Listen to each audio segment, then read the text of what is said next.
Victoria, is everything all right? People talk, say things. Hello? Why didn't you tell me it was out of order? I suppose you think that's funny. I'm not allowed out the front door. Who says you weren't? Them. Who? Them. It was terrible out there. I could hear breathing. We told you. Are you worried about the man? They hate us. That's the truth. They want to kill and torture every one of us. You can see it in their eyes. Come now, Frederick. Do you dream about unholy things? I really don't like what's going on here. There's something wrong, and that's a fact. Wait. What did you dream last night? This manifestation of evil. You must be delivered from evil.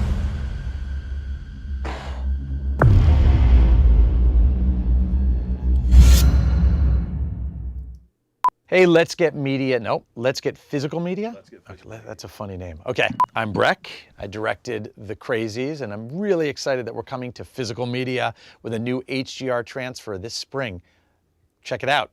All right. Hey, let's get physical media. I'm so glad there are fans of actually buying DVDs out there.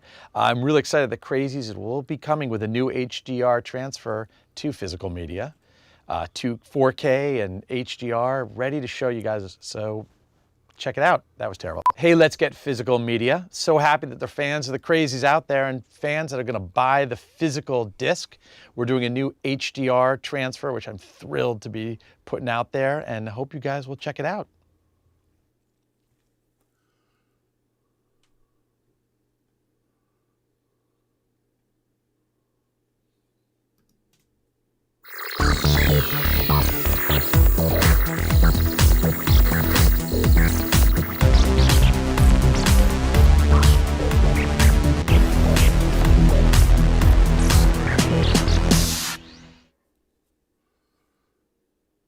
Well, greetings, imagination connoisseurs. Once again, it is I, your Pharaoh Physical Media. Call me what you want.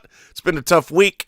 Robert, Meyer, Burnett, Robcasting you from right here. Robcasting at you from right here in the Rob Observatory. It's a big week. We skipped a week. Big week this week. A lot of stuff came out. A lot of our big favorites have announced new things. Halloween is upon us. And for all of you people that live in Southern California, that trailer that I've been showing for the last 6 months, you're totally sick of seeing. You can see the film. You can come see White Devils, the world premiere. You can get your tickets on Eventbrite right now. They're available. You can get tickets for the Tuesday, the 28th of October, Shocktober as it were, 8 p.m. Come see White Devils in Gardena at the Gardena Cinema, the famous Gardena Cinema, family owned since the 1970s by the Kim family. Come check it out. I'll be there. Gabe Bologna, the director, will be there. The stars will be there. Producers will be there. We're going to have a Q&A afterwards, maybe an after party. Who knows? Show up. Go to Eventbrite right now. Get your tickets for the White Devils world premiere. Support independent cinema and independent theaters. Well, you know what? I've said my piece. And I got to tell you, a week goes by and I miss this gentleman. You know, he brings a song to my heart. I know that that's what he does for you. And to not see him for a week, especially under sad circumstances, you need an injection. You know, if you could bottle this man, I'd drink him. If you could put him in a syringe, I'd inject him right directly into my blood vein. He comes to us all the way from Saarbrücken, Deutschland. Yes, he is Mr. Dieter Bastian. What an intro, Rob. And I say, greetings, imagination connoisseurs. Dieter here. Here I am, Rocky like Eric, and welcome to the B&B Motel for Let's Get Physical Media again after a 2-week break. But we always try to do balancing stuff out here. And if Rob gives you the White Devils, there's only one thing you can do to counterbalance that. You need Dark Nuns, which I got from Korea, one of my first titles for this week. This is the Korean edition. Unfortunately, pretty mediocre movie. But Rob, if you start your satanic cult, I hope you bring Dark Nuns to it. Oh, as long as the Dark Nuns are initiated properly, they can, you know, and if they're Asian Dark Nuns, even better. Correct.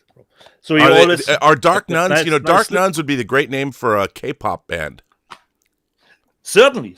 Because you talked about the K-pop Demon Hunters, perhaps live action remake, where you said, let's do it in Korea. And I always love that the Korean love their physical media and always put some little bit of extra stuff in it. And this was quite nice. You get a little bit of poster artwork, which is actually signed. Do I have the correct way? So this way. And then those are drawings that appear in the movie, actually. Wow. So let me just see. Here's some ghostly stuff. Here we have the little snake, and the movie hits all the usual exorcism tropes, I would say, but it was, I have to say, a little bit of a mediocre one. Not really something that adds something new to the Wait table. a minute. Wait. Why is it, if this is a mediocre movie, why is it you're starting the show showing it? Because we had White Devils and we needed Dark Nuns. Oh, okay. I see. I see. That's a good idea. Okay, now I get it. I understand. I'm a little slow on the uptake this morning. That makes sense. And what I totally love about the Korean releases, you get always on the back, the cover, and all technical information is actually always at the bottom. I hope I can. Yeah, because unlike the United States, every other country in America and the world cares about doing things. You have the like region that. code, how long the movie is. Everything is always on the bottom here. So I totally love the packaging of the movie, but the movie, fortunately, a little bit slow, a little bit uneventful. But when you have the big one, The Exorcist, what more can you actually do? I say that to myself every single day, to be honest. What can you do? First title for this week, to counterbalance Rob's White Devils. Well, since you came out swinging with the title, I too have something that I'd like to lead off with today, and I'm going to lead off with, I got a package from Australia. Ooh. That I didn't order. Wait, what? I know. I got a package. It's on my front doorstep. No, not a bean grower. But then I looked. It came from Kelvin Wellborn, our man down under. Nice. He knows the safety dance. He's a man without a hat. He's Kelvin Wellborn, and I gotta say, the first thing that was in this box was interesting because we talk about the Sweeney, or they talk about the Sweeney. Everybody talks about the Sweeney and how great the Sweeney is. So in this box, we got Regan and the original armchair cinema pilot for the Sweeney. Now, in the news section, 50 years later, there's another article about the Sweeney. So I know nothing about this. I'm a Sweeney virgin. So here it is. It's rated 15. It's got a lot of special features on it, and I'm really looking forward to delving into something I don't know about. But that's what Kelvin Wellborn does. You got this from Australia, but this is a UK disc? Yes, apparently it is. It's from Fremantle Media. Although, maybe it's UK. It has the BBFC rating, Rob. Well, it's not like Australia wasn't a Commonwealth country along with Canada, so there we go. So I got the Sweeney, but you know what? It was a big box, and this is a small disc. You know what else came? You know what? You mentioned stuff, just people. Kelvin's got a little bit of a down. He's got some Aboriginal dream time in him because he fulfilled one of my dreams. The final UFO, one of the greatest science fiction shows of all time. Look at this chonky box. Now, this is the definitive release. They've made the final color corrections on this that they needed to make the Japanese version, the British version, but then there's this version. Now, it comes in one of these awesome, imprint boxes. And if you look, that's chock-a-block full of goodness. And so what I really like about this set is it kind of, in a way, is redolent of the old Japanese Laserdiscs in terms of their coloring and the use of photographs for each cover. I mean, the Laserdisc had more, but clearly somebody over at Imprint was thinking. And then what's really cool about this is the compilation movie that they sold to like cable, Invasion UFO, with this rad artwork is in this set as well. So Invasion UFO was a compilation of a number of episodes and turned into a movie. And then it also has a hold on, let me get this out of here. Yeah. If I can get this out of here, I'll figure this out later. It's got an awesome book. And so this book is very big and very colorful and very informative. Nice. So that comes from our man down under, Kelvin Wellborn. He sent this up to me. He's a good man. Awesome. And this box is so well thought out. If you open it, look at the top of the lid, because it takes place in 1980. There's a lot of love. I mean, they put out The Prisoner, and they put out Space 1999. This goes right next. Space 1999 was actually the second season of UFO.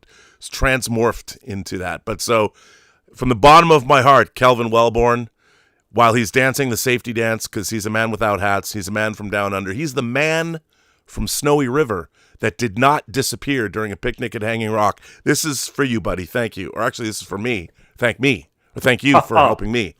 So that's for Kelvin Wellborn, or that's from. Thank you so much, sir. This means a great deal. Awesome. And now I can delve into the Sweeney as well. So, and how since we've stoked been am I? away for 2 weeks, Rob, we didn't have a chance last weekend to talk about a little bit Tron Ares, because I saw the movie, Rob, and I totally had a good time with it. Somehow people lost the memo that a movie can be just an audiovisual experience. Not every time the story is at the forefront of it. I had a really good time with it, I have to say, Rob. But I look, never heard your take on Tron. I think as a Nine Inch Nails music video, I thought it was great. I mean, look, it was. I'm not going to deny it. I love the.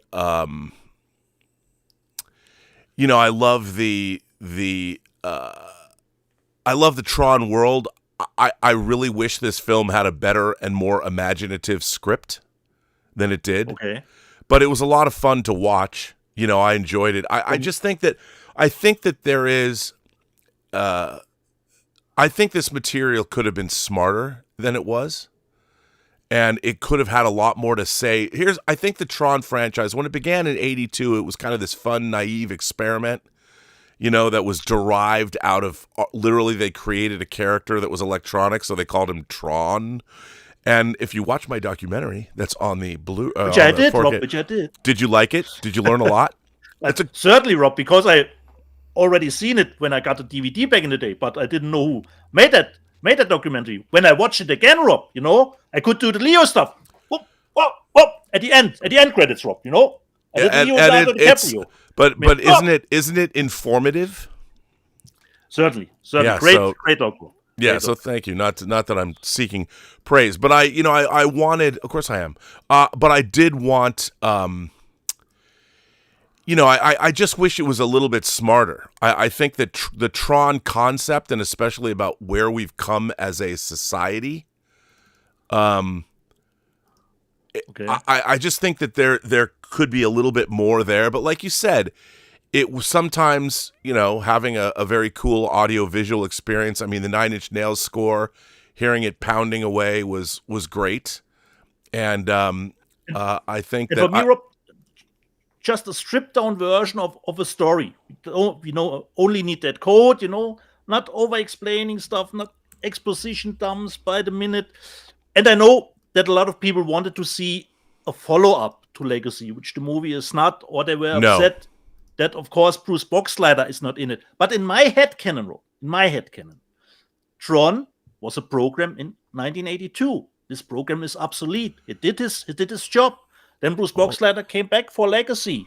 He was still working at the company. But now, 10 years later, he says he's not working there anymore, Rob. So for me, that Bruce was not in it. Yes, I like Bruce, but I could totally live with that he's not in my head. Well, you know, I gotta still say, works.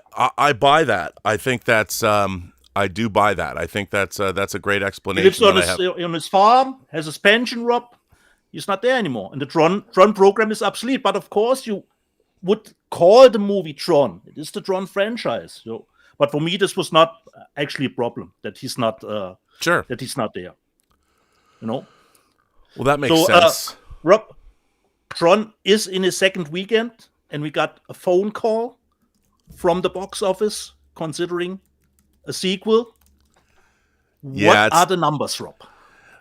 Well, Dietz, the numbers are actually pretty interesting. Let's start with globally. Let me have it. First of all, Black Phone 2, which I have seen, which we can talk about a little later. Black Phone 2 made $42 million globally. Tron Ares has passed 100 million, and one battle after another goes past 100 million overseas to reach 163 million worldwide, which I know the movie cost 120 million, but for a Paul Thomas Anderson movie, and the fact that it's gone over 100 million foreign is, I mean, it's not yet a big box office win, but it's not bad. I mean, it's not horrible. Unfortunately, I still haven't seen it, Rob. Unfortunately, I still can't So, Black tell you Phone anything 2, about I haven't either. 42 million globally, including 15 million from the international box office. And that's 15 million was more than Sinners and Black Phone made in the same markets. And so it's doing very well. And the numbers for foreign box office aren't totally in, but it's doing well all around the world. Tron Ares was down 54% internationally, with an additional 14.1 million from 52 markets. The overseas cum to date is 48.4 million, and domestically it's made 54.6 million for a total of 103 million global. So it's not doing great, you know, but hey, at least it passed the $100 million mark. So that's really pretty much all that I can tell you about the international box office. And I'm looking to see if here's the domestic box office, which is really interesting. So Blumhouse has not been doing well. Megan 2 didn't do well, but Black Phone 2 made 26 million opening, which for Blumhouse is really, really good. And so the domestic box office for the week, let me just call it up here. It's loading. By the way, I was not a fan of Black Phone 2. I'll just tell you right. Yeah, I heard very mixed reviews. It's totally going into a different. Yeah, different I ballpark thought it this was time around. a bunch of hooey, but I'll talk about that later.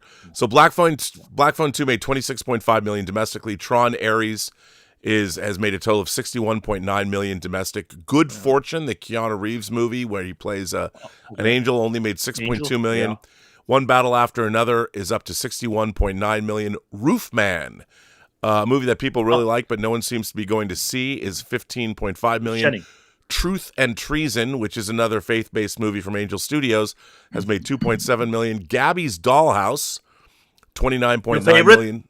You know, you gotta love Gabby's Dollhouse. The Conjuring: Last Rites has made domestically 175.4 million. It is by far the highest grossing of the franchise.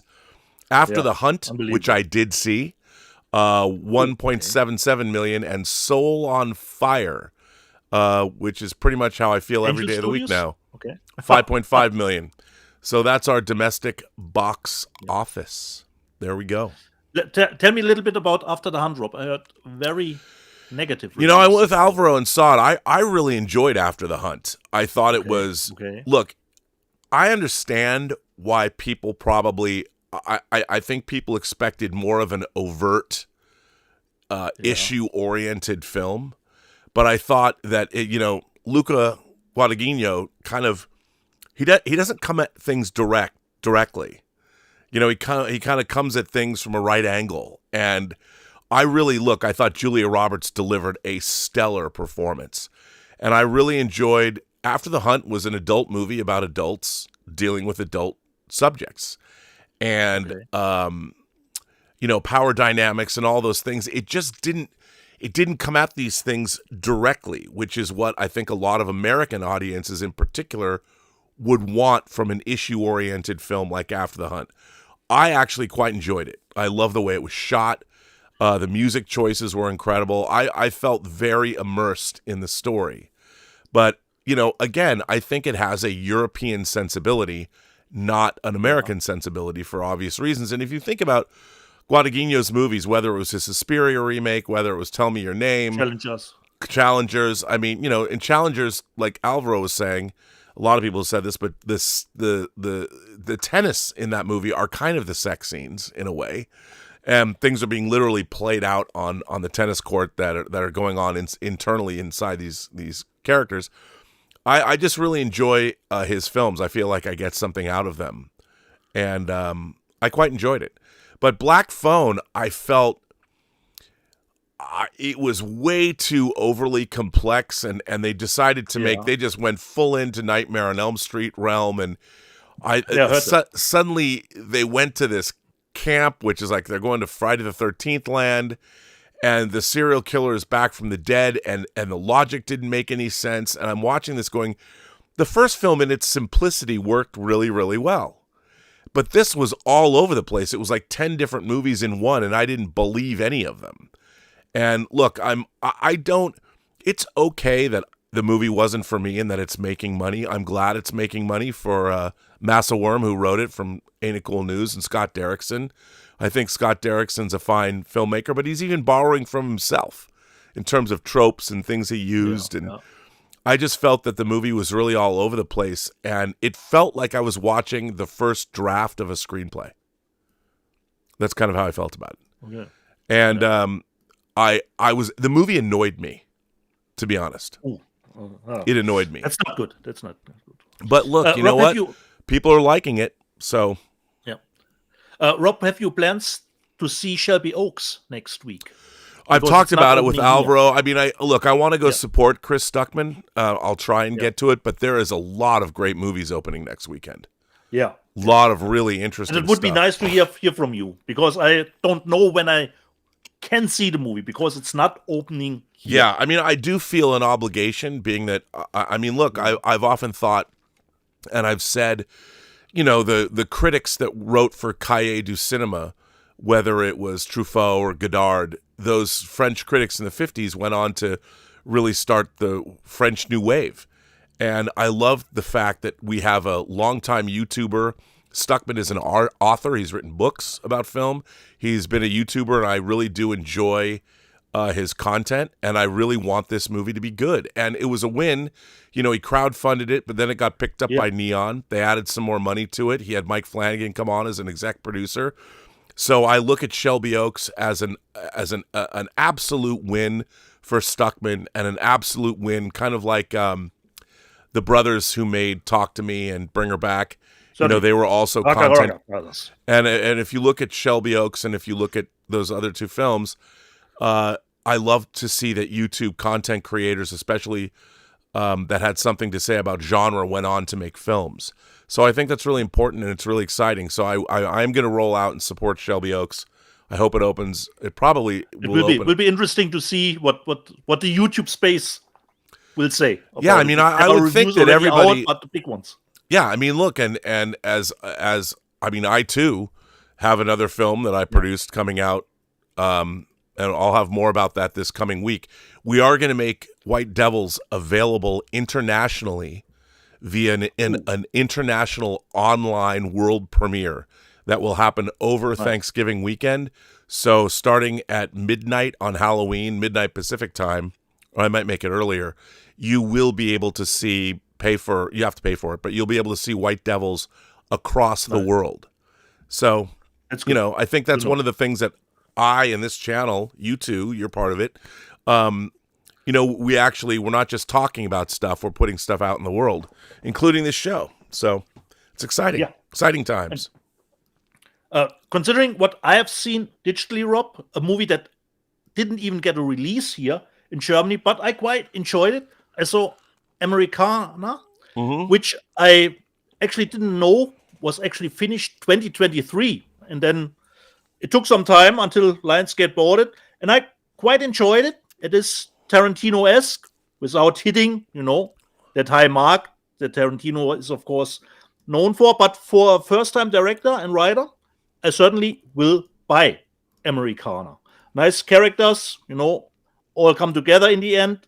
So I will purchase Americana when it comes out on Blu-ray. But this was the only one that I've seen digitally. And another point, Rob, before we get into our stuff that we gotten, for 5 years, I always hear you questioning my taste, my purchases, and sometimes, Rob, you unfortunately are right. I showed this movie 2 weeks ago. Sometimes?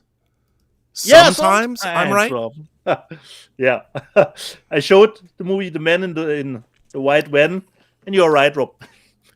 It's not that good. Even with the 4 stars here at the top, didn't quite enjoy the movie. Unfortunately. I mean, I just want to be clear. On this one, Rob. You do realize it's not only me that questions your taste. Yeah. Rob. Even though I will say this, there's something special in the news. There's something special in the news for you. Ooh. I'm waiting on that, Rob. I'm not the only one. I'm just saying, I'm not the only one. You have a lot to answer for. I know. I didn't know your plan, Rob. Let's bring this douche on, and my purchases are all, are all fine. No, you don't know the way. I hold you in the greatest respect. I mean, look, in a world full of pretentious fucks that are writing on Letterboxd, to all the people that talk about all these new young whippersnappers that are complaining about grain in movies. Movies were shot photochemically. You and I represent the true learned film fans. If Thomas Logan was on this show, we'd have a trifecta. But, he could talk about real IMAX as opposed to Limax. Correct. We're all here. We're here. But I hear that every day. and if we did have Elliot Cohen, dear viewer, which a little Elliot Cohen would go a long way. I mean, I got to tell you, I recommend everybody watch Elliot Cohen's piece that he did on Radiance. He did a really good piece on the movies that Radiance is putting out. I think he's getting boxes of free stuff from Radiance. Hey, Radiance, how about a little? Come on. I got to get ready. Radiance is putting out some good stuff. Daughters of Darkness in 4K. That's what I'm talking about. But anyway, we got it covered. We had some super chats that came in, Rob. We do? Dive into our purchase. Yeah, that's fantastic already. Let's see. Oh, wait, I'm not even, because I have to go to. So, super chats. Let's see what people are saying. Wow, we've actually got a lot of stuff. Swift718 says, salute to you both, Rob and Dietz. Salute to the Imagination Connoisseurs and salute to the Icons of Fright crew. Love, peace, and power to you all. Well, Swift178, I am really happy that you mentioned not just us, but the Icons of Fright crew. My friend Rob G is promoting his new book. It's 100 interviews, Icons of Fright, with new filmmakers, old filmmakers, legendary filmmakers. It's a terrific book. You can get it on Amazon right now. And in support of that book, all the people that contributed to that book, they did 5 podcasts that they made, and I said I would be happy to host the video version. You can hear the audio version wherever you get your podcasts, but I hosted the video version here, and I wish more people would watch it. I know it's not me participating, but it's really, the stories are great, the interviews are great, and the 5 episodes are now live on this channel, so look it up. It's really fun, and the book is great too, so great stuff. So thanks for mentioning that, Swift, and thanks for saluting us. And Tom Jr. Jackson says, Tom Jr. Jackson has been a member of this channel for 59 months.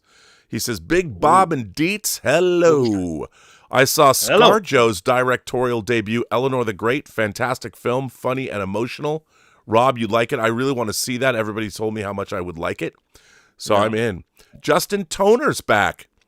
Justin Toner says, hi, guys. Besides getting the Silverado 4K Steelbook, I took advantage of Prime Day sales to get the 4Ks of Akira, Godzilla 2014, North by Northwest, Psycho, Vertigo, The Birds, and Rear Window. Well, those are fine pickups. Of course, you might see that Silverado Steelbook later in the show.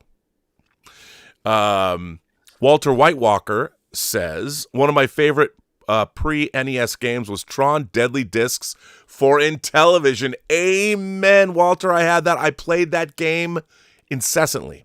I love the franchise. A long-form TV series would have been preferred over Ares. Well, we did get that animated show that people seem to forget, which is great. Thomas Logan says, I'm always with you, fellow cinephiles in spirit. See, I even said that about Thomas Logan before I saw that super chat. He definitely is there. And he's the only person I like who calls me Bobby. Imagination connoisseur Lord Toth says he celebrates 60 months of membership. And Danzig 1979 celebrates 21 months of membership. And Stubble McShave has sent in a tip. It's funny, people always ask, where's this tip link? It's in the description. I think it's in the description of this show, I think. Stubble McShave says, Dieter, you can draw a sigh of relief. I have now gotten the Deep Purple Deluxe box set. Rob, I really enjoyed Replay. It would be a great limited series. Thinking of checking out the second Joe Ledger book. I like the first one. Those would also make great TV. They're supposed to be TV. The Deep Purple box set. By the way, I didn't put it in the news, but Super Deluxe Edition has been killing it, and they put up 3 New Order albums. The first 3 New Order albums, Movement, Power, Corruption, and Lies. Oh, no, they didn't put up Power, Corruption, and Lies. Movement, Low Life, and Brotherhood, which you can get in Dolby Atmos. Woohoo! So there you go. And you should get I'm glad you like Replay. For everybody, if you want to read a great quote-unquote time travel story, read Replay by Ken Grimwood. Don't just trust Uncle Bob. Get that book. Sub McShave has good taste. Nice. So we are caught up. We are caught up. Awesome. Just one more little thing, Rob, because our unofficial showrunner, Des Doyle, asked me to plug something of his own. He has his own podcast right now. And it wouldn't be the State of the Arts podcast, would it? Correct. Because he's not designing Hollywood, he's designing Ireland, and he gives us interviews with, of course, directors and other people from the entertainment industry. So if you want to hear something, I think this first guest, let me just check it again so that I don't make a mistake, was Ciaran Donnelly, a director who did Wheel of Time stuff, and Vikings was on his first show where he interviewed him. So if you like stuff to hear about the entertainment industry from our unofficial showrunner Des Doyle, go to the State of the Arts podcast on Spotify. Thanks, Rob, for showing the picture. Well, and you know that, I mean, our friends, this is a channel that will plug other people's work. You don't have to pay us to do so. Correct. You have to pay us to talk to us, but you don't have to pay us to plug your shit. And before we go into physical media, Paul and Brunotto is, of course, here with the super chat. Hello, Rob and Dieter. Film grain forever, he says in his That's right. super chat. Unlike these whippersnappers that want us to scrub film grain. How dare they? Yeah, you. So, Rob, who starts? Well, do you have a lot of stuff? Because I got. Yeah, I have a lot of stuff, Rob. I do too. 14 days, you know. Yeah, I know it's tough. Boxes of stuff. Go. Why don't you start? Yeah. Okay, the first one I stumbled across, but yes, I can say I stumbled across. Considering Red Letter Media always do their catch-up videos where they talk about movies they have seen in a compiled compression video, and they talked about this movie for quite some time, even if they said the movie was not good, but it has a bonkers ending. But so I'm really looking forward to seeing the movie The Other. Yeah, I keep hearing about this. I keep hearing about it. Yeah, and Red Letter Media talked quite some time about it, even if they said it's not particularly good, but the ending is some kind of bonkers. So The Other.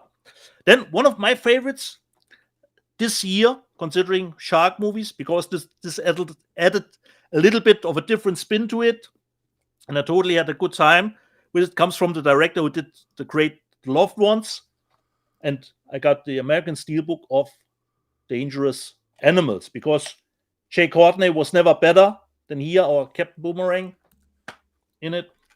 We've got the 4K and the Blu-ray. This is just a slip around it, but I always fold it. Let me just see. We got a little bit of a shark fin here. And we got a nice Tucker's Experience sticker to it. And I totally had a great time with it, especially watching it again from disc instead of digitally. The sound, awesome. Dangerous. Yeah, I really want to get Animals. that. I really want to see Yeah, that movie. you should. Everyone talks about how great it is. So, yes, Yeah, please. It's awesome, Rob. Unfortunately, it would have been an even better experience if you wouldn't know anything about it. Yeah. Would go in completely blind. That would be the best situation. The next one, there are always movies that we know in our hearts of hearts are not particularly good, but we enjoy them in some kind of guilty pleasure way. And this is one of those movies. I'm talking about Arnold's End of Days from Shout Factory.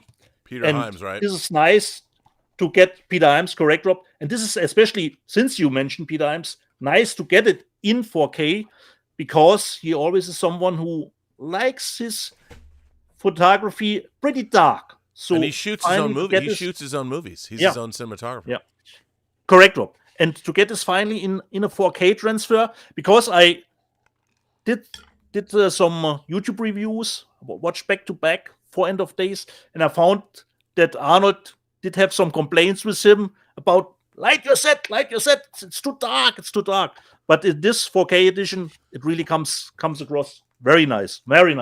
End of Days.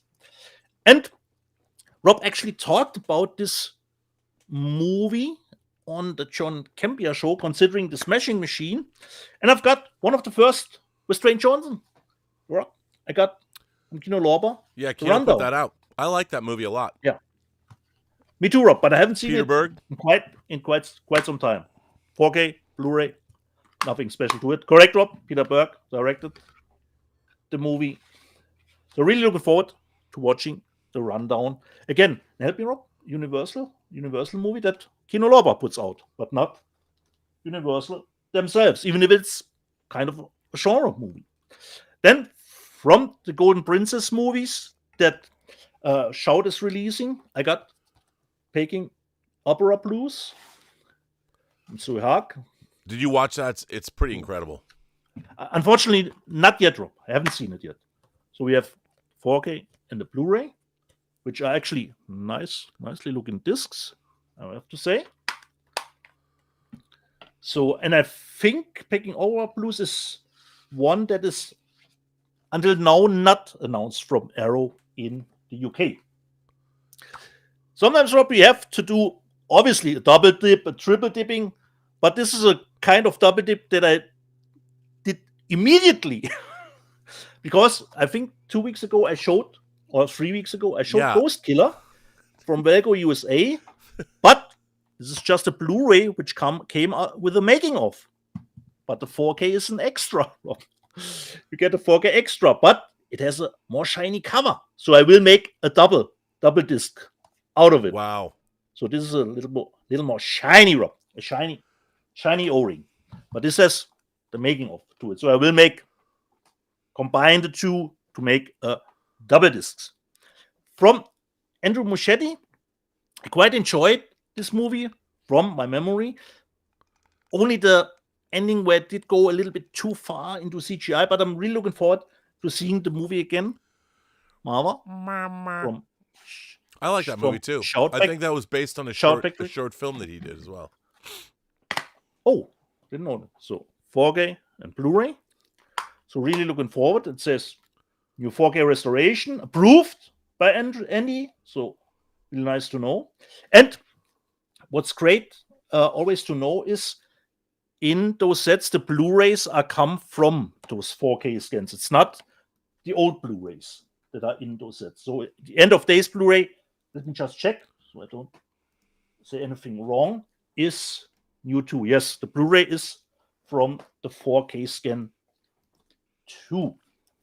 Then Rob showed it already 2 weeks ago. I finally got mine. Graal Steelbook. Rob already showed. Looks nice with the disc. Slip. Rob already showed it. But I haven't seen it, so I can't say anything about Yeah, I'll the be curious to hear what you think of that. especially if perhaps the quality too. And Rob, we were so thrilled when Hitcher finally made its way onto 4K, onto Blu-ray.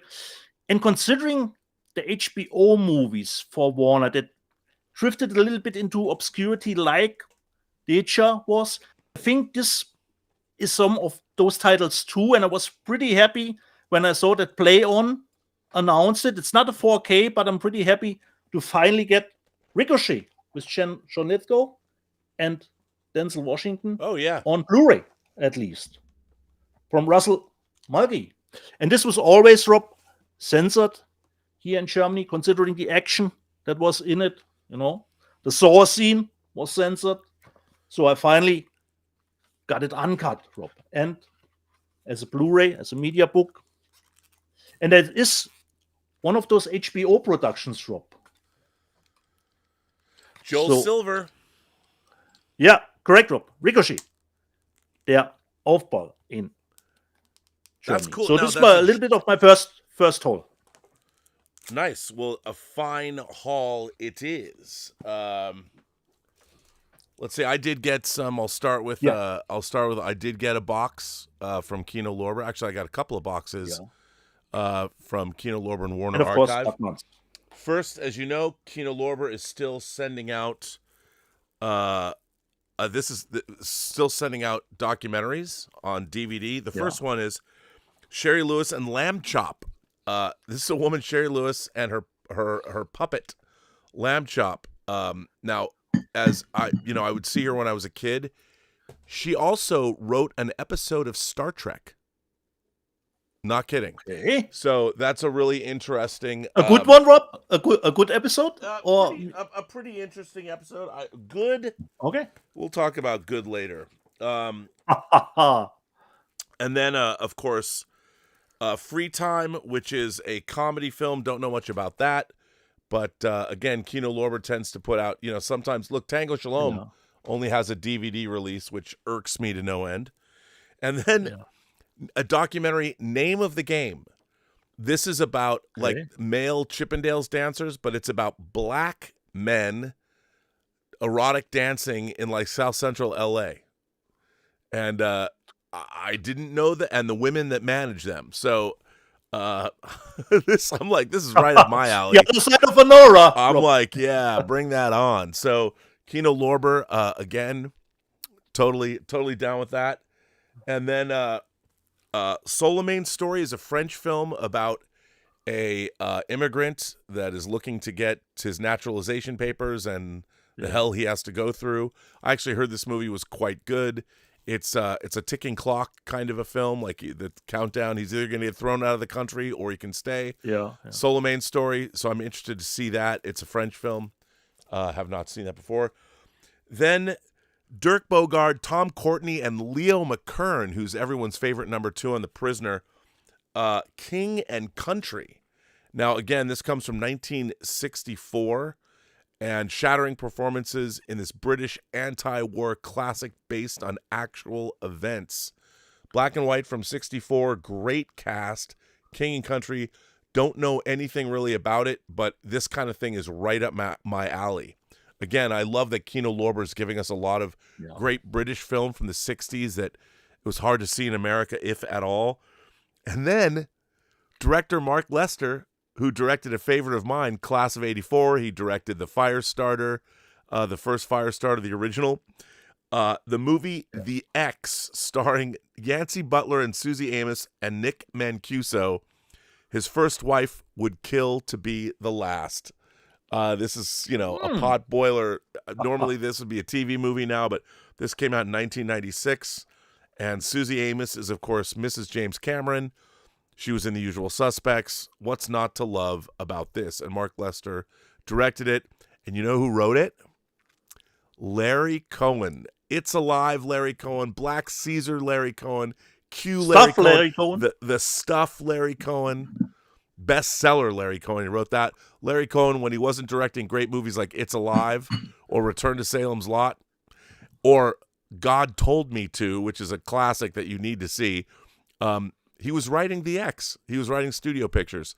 So you go, Larry Cohen. So Don't forget Q, the winged serpent. And Q, the winged serpent. So that is, I've got one more from this little box, but God bless Kino Lorber. Whenever, when Kino Lorber, they put out such a wide range. They're in the news today. They're putting out the 100th anniversary of a movie.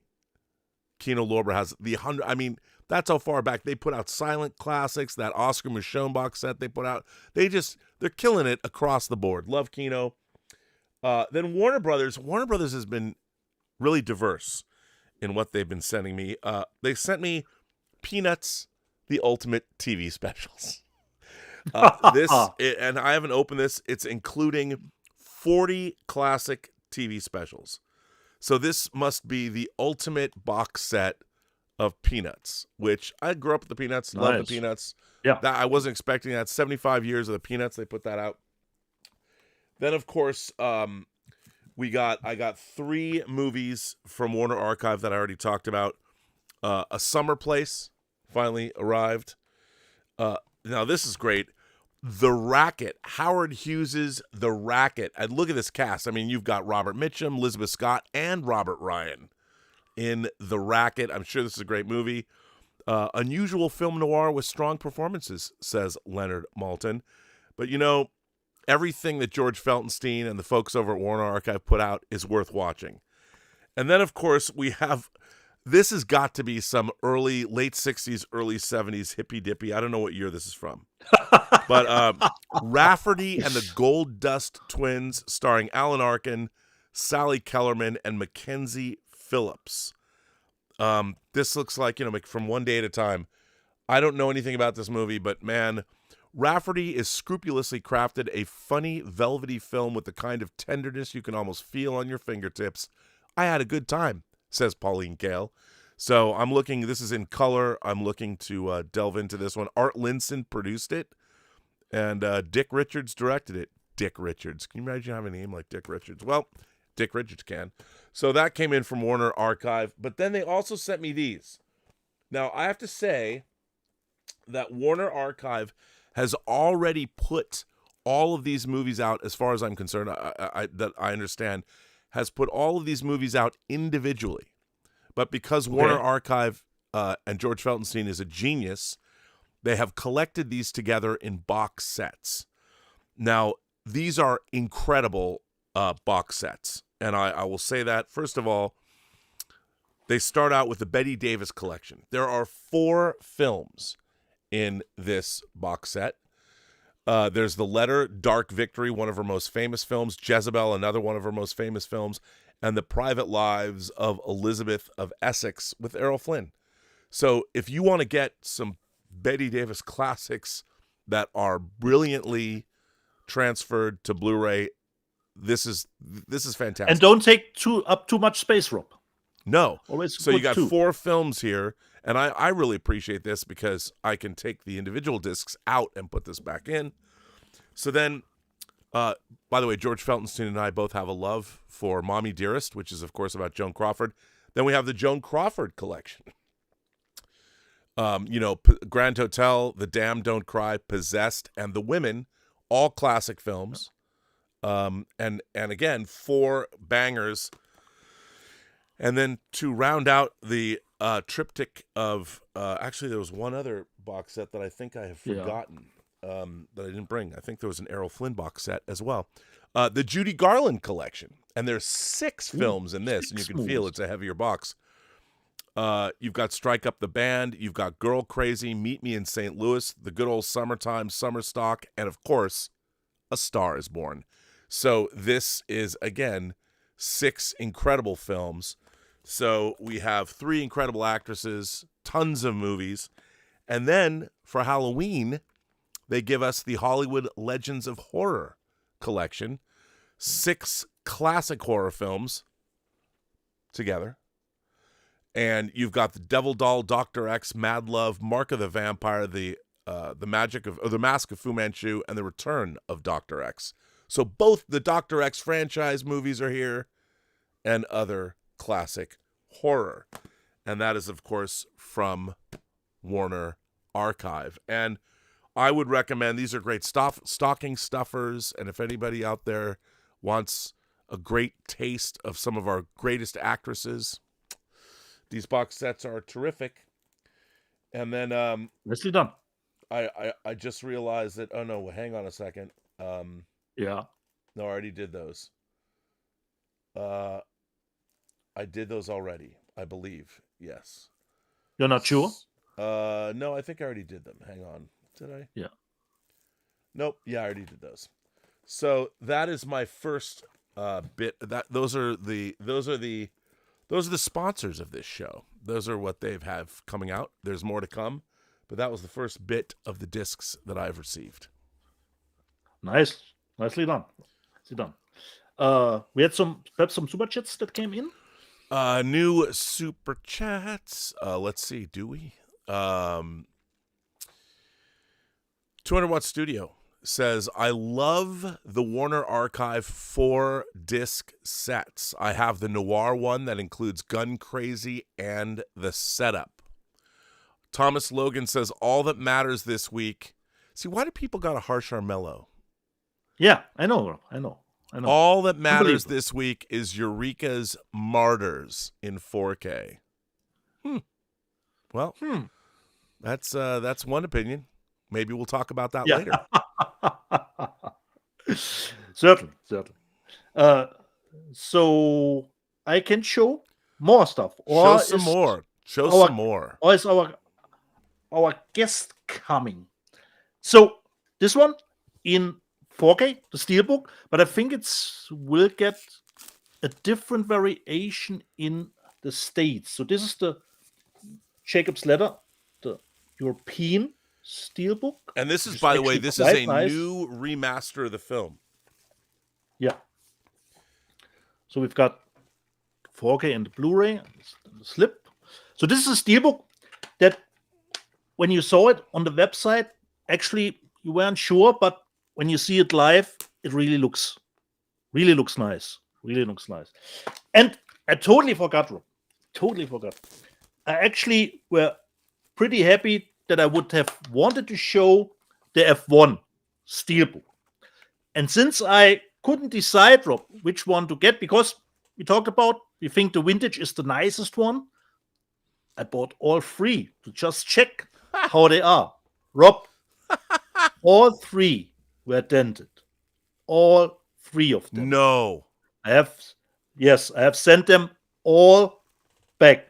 The vintage one on the front looked fine. And I said, at least my preferred F1 4K Steelbook is fine. But then I removed the slip on the back, and it was a brutal dent just on Brad Pitt's face.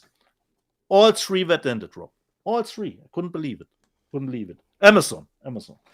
And it's not the worst of a Steelbook is dented if you do a replacement. The problem we all know these days that sometimes you can't get a replacement because it's sold out, the Steelbook. That's the biggest problem. But I will hopefully get the vintage again. But all three I had to return. Everyone was dented, more or less. From Italy, fortunately, I can't recommend this edition. I already have the Steelbook, which is fine, but I love the slipcover artwork of 4 Cult from Italy, but it's actually missing the 5.1 track in English, which for me is one great point of Cards Rhode Island, Rob. And I just love the slips of 4K Cult. And I was surprised to see, wait, what? Only 2.1 English track? And I always love that they put out those extra cards in it. So unfortunately, since it's missing the 5.1 track, go with the steel or a different variation. This is just for me, who loves the movie, to have this nice slip O-ring of it. Then, of course, Rob already showed it, and we talked about that. I watched his documentary again. I got finally the Tron Steelbooks from the first one. Like you said, Rob, really nice transfer. Oh, it looks incredible. He loved how it looked because it's a really difficult movie, considering how it was done, how it was shot. And Rob, when I watched your documentary again, I think, like you said, it's only David Warner that you didn't get for it. Yes, everyone else his was agent there. wanted $75,000, and I'm like, bro, that's the entire budget of the documentary. So your boy, I mean, that really, by the way, that really, it really bothered me that I couldn't get him. Yeah, everyone else did it. Because and he I found was out later, the only one that was missing, actually. Yeah, and I found out later. I told him that I actually spoke with him, and he was upset. Oh. You know, because everybody else was there, and he was like, "Well, Jeff Bridges, did you get Jeff Bridges?" And I said, "Yeah." And how much did Jeff Bridges cost? I said, $0. He cost nothing. And so That's your agent, awesome. I understand your agent's working for you, but and Rob, that actually shows what the actor thinks of the movie itself. You know, if he wouldn't care about this movie that he did, you know, but he says, "Of course, I will be there." Well, back at to be fair, shows. in 2001, 2002, when we were making these things, there was so much. People were talking about, you know, how much money the formats were making, and you know, and there was money to make special features, but we didn't have money to pay people. And both Gina Davis and Susan Sarandon got paid a lot of money to be involved in the special features for Thelma and Louise. Yeah, that so other people wanted cash, which I mean, a chunk of change too. I get it, but you know, you're just like you said, it was in service of work that they've done. So it's too bad. I mean, David Warner's no longer with us. So correct. And it's always great to get a documentary this late in the game. It's not to promote the movie anymore. You can tell it as it was produced. Then let me just see where I will go to next. Let me just put this out from. Let me just see. Is it Cape Light? I think it's Cape Light that put this one out here. Or am I wrong? No, I think.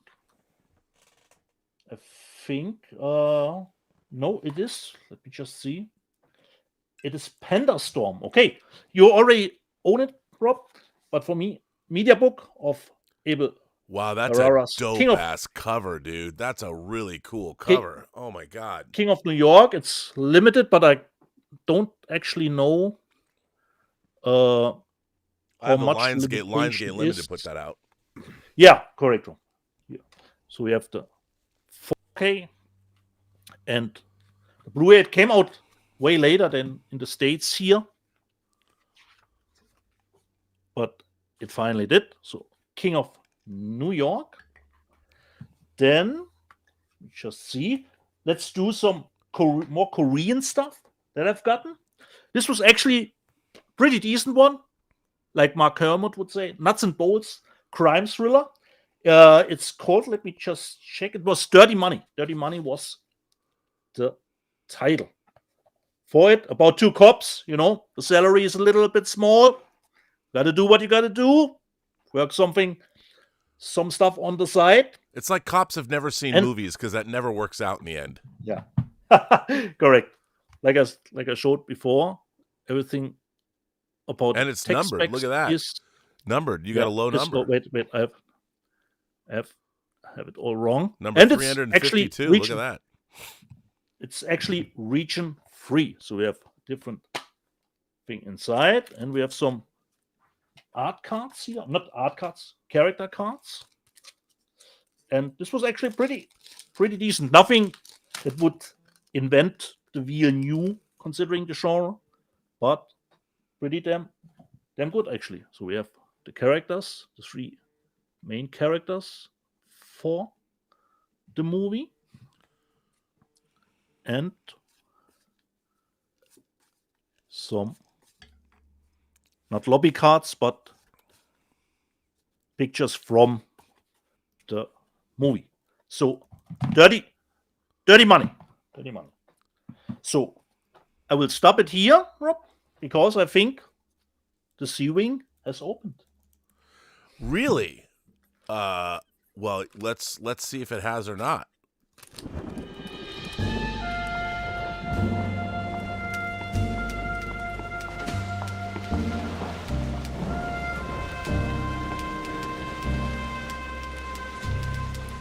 Ladies and gentlemen, boys and girls, to talk about noir, the legendary Mr. Max Allen Collins, who's got sexual shenanigans happening in the C-Wing that he has to clean up after, which I don't envy. Max, welcome to Let's Get Physical Media. It's great. It's great to be here. I almost wasn't because I couldn't figure out how to turn the camera on because my son handles the tech here and he's out of town.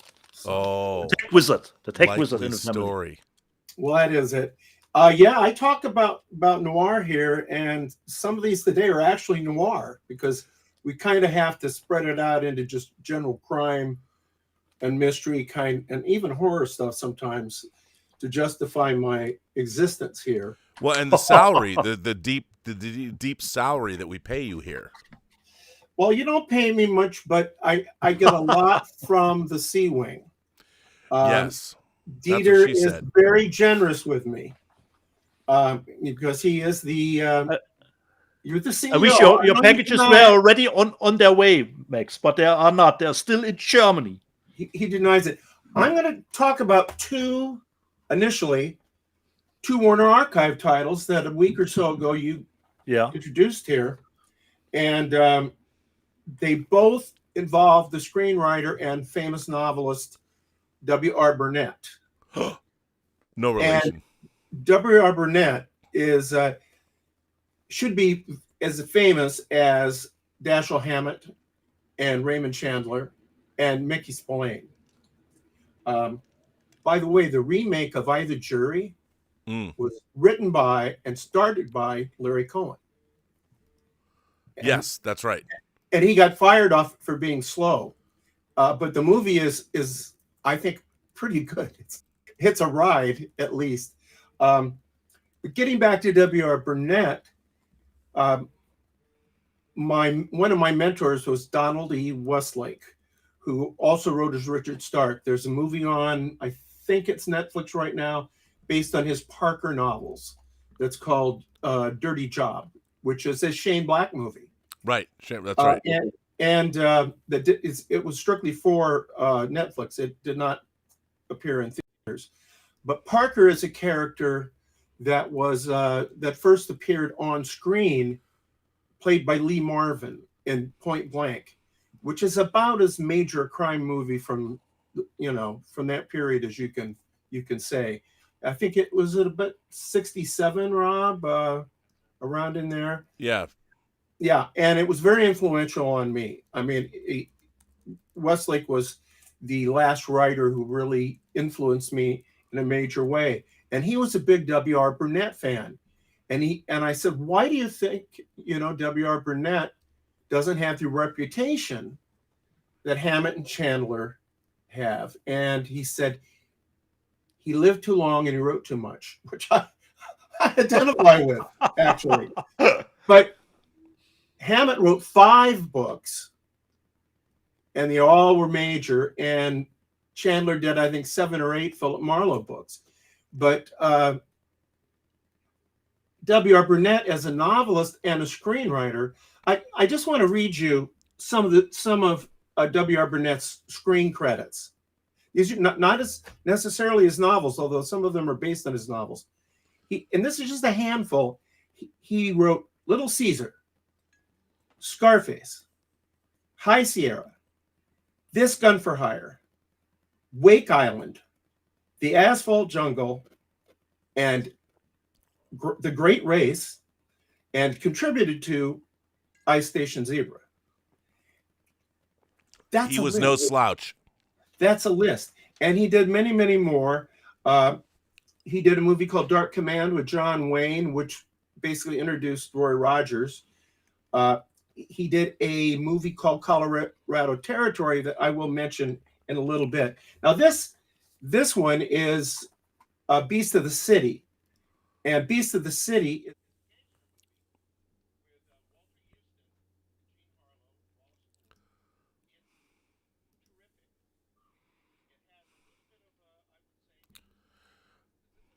Hang on. You know what, Max? Pardon me. I apologize. Can you, since I put that up, I forgot to do something. Say that one more time. I forgot. I have no idea what I said. I wasn't paying any attention to what I said. Beast of the City is interesting because, you have W.R. Burnett, who is writing Little Caesar, arguably the first, major gangster movie, and had written Scarface as well, or is one of the major writers of Scarface. Now he's writing a cop movie, and it stars Walter Houston and Jean Harlow, and it's made the same year as the Wyatt Earp Western, which we talked about, Law and Order. And MGM, of course, now it says Warner Archive, and that's right, but it's an MGM picture. And MGM was not known for crime pictures. They occasionally did them, but this is the Andy Hardy studio, right? Mm-hmm. This is the Clark Gable studio, and so on. Although Gable did do some crime films, but it's interesting that they hired him to write kind of the first major law enforcement. This is a Dirty Harry prototype here, and you have interestingly, I think it's got kind of a novelistic feel to it. You can tell it's chapters, and it's a couple of interwoven stories. It doesn't have kind of the speed that you're kind of used to, say, in a Warner Brothers crime movie. And there's a big influence, and this may be Warner Brothers or maybe MGM. There's a real influence on the family life of Walter Houston, who is this cop who rises to be the district attorney or the police commissioner, I guess it is. And the town is obviously Chicago. It's obviously another Capone story. And it is also a story, you guys are talking about corrupt cops. His brother, played by Wallace Ford, is a corrupt cop who had been seduced by Jean Harlow.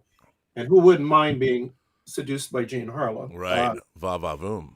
Yeah. And so it's a very interesting picture because the conclusion of this, now you might look at this and say, 1931, 32, 33, the movies weren't very good. Talkies weren't very good yet. Well, that's bull.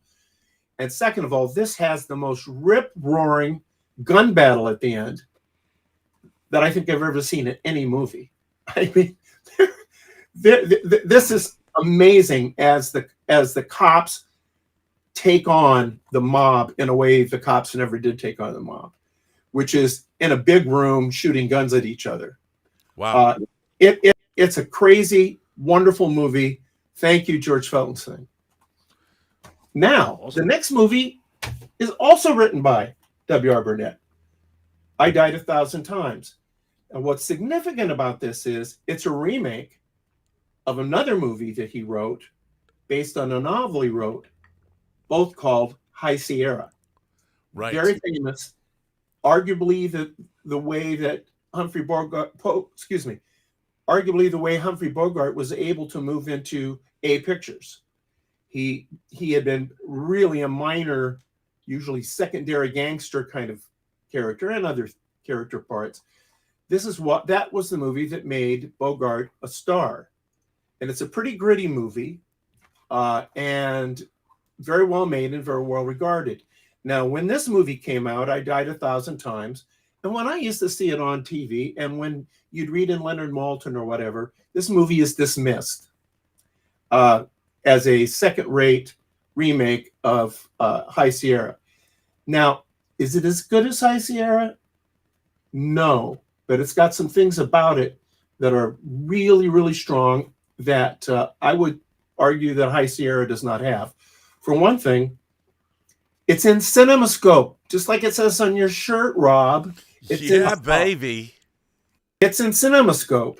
Widescreen, if you know what I'm talking about. Yeah. And we're talking about a I think 54, 55 movie. So they're really rolling out the CinemaScope. And I think the way this movie got made was they wanted to show the High Sierras in CinemaScope. In widescreen, big, beautiful widescreen. And it looked, and it looks great. And that aspect of the movie is great. What's fascinating, particularly since I'm going to mention Lee Marvin again. Lee Marvin, who played Parker, who was a thief, a professional thief, who was the protagonist of the story. Well, the protagonist of this story is also a thief. He's essentially supposed to be kind of John Dillinger, had John Dillinger gone to prison and gotten out kind of early. And it's played by Jack Palance. Now, Jack Palance's take on this character could not be more different than Bogart's. Palance is, Shane villain, he could not be more badass in this movie. He could not be scarier in this movie. And you also have Shelley Winters, who at this point is a stone fox. Yeah, she's not scary Shelley Winters. She's not Lolita Shelley Winters. Mama. She's bloody beautiful. And she's kind of a gun mall. Now, among the little group of gangsters, or I should say thieves, who come around this very famous gangster, this very famous thief, this Dillinger-esque thief. One is Earl Holliman, who I've always liked. Yep. One of them is Lee Marvin. And Lee Marvin, and I should, up against Jack Palance, is a beautiful thing to see. It's a beautiful thing to see. Now, it has all kinds of people in it. There's a little part by Dennis Hopper, believe it or not. Lon Chaney Jr. is in it, and others. It's a very strong cast. Does it have weaknesses? Yeah. There's a kind of a sentimental story involving a dog that attaches itself to Jack Palance, so that we don't feel he's entirely an awful person. That dog was in the 40s movie, but you kind of expect that. And you get into the 1950s, there's a kind of a saccharine element that will creep into even the best movies. And it is definitely here. And the other thing that is bad is it has a Mickey Mouse score. Rob, would you care to tell people what a Mickey Mouse score is? Well, I think, isn't it what it sounds like? It is. It tells you everything you're supposed to feel. Yeah, what it's doing is it's it's not allowing you to decide how you feel about it, or how it is an overbearing score. Written in stone, written in music. Yeah, and I think it's pretty shameless. Now when you watch a movie of a certain age, you have to go in there. I know you talk, Rob, a lot about meeting a film on its own terms. Yes. Which I very much agree with, but you also have to meet it on the terms of the times. And so these were very common aspects of these movies in those years. If you can get past that, because I used to see this movie on TV when it was a pan and scan, just the full screen, which isn't full, right? Not widescreen. And I thought it was kind of terrible. When I saw it in color, in widescreen, I really liked it. And about half of the movie or more is a heist. It's kind of a Rafifi heist movie. It's very tough. So I recommend that. Again, George, send me more film noir to review. I'm kind of paying for this stuff. Now, I'm going to bounce this a little bit over to you, Rob. Uh-oh. Who was Dan O'Bannon?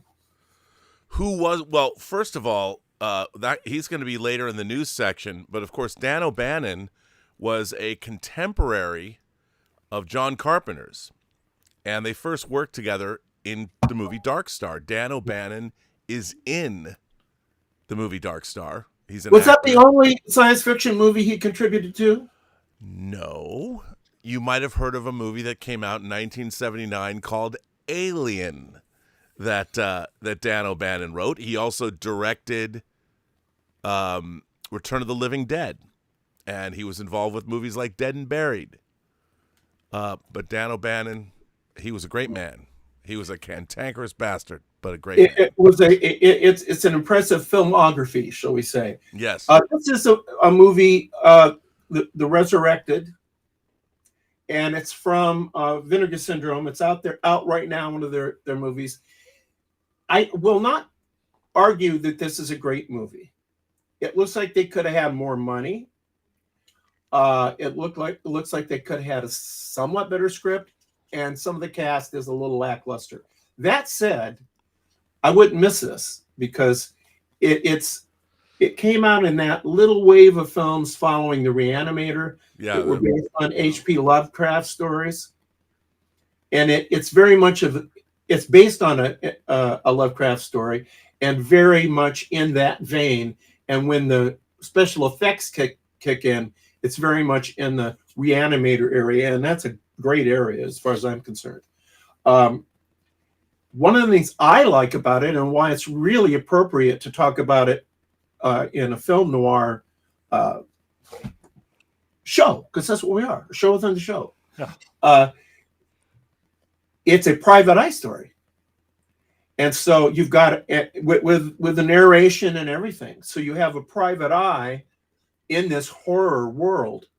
And it also even opens up with the private eye in his office looking like he's been through hell, and he narrates the story from there, which is the way Double Indemnity, the famous James M. Cain, Billy Wilder film. That's, that he's been, narrating his own story. So I do recommend this. I think, Dieter, you'd enjoy this. I don't know if you've ordered this or not, but you'd enjoy this. No.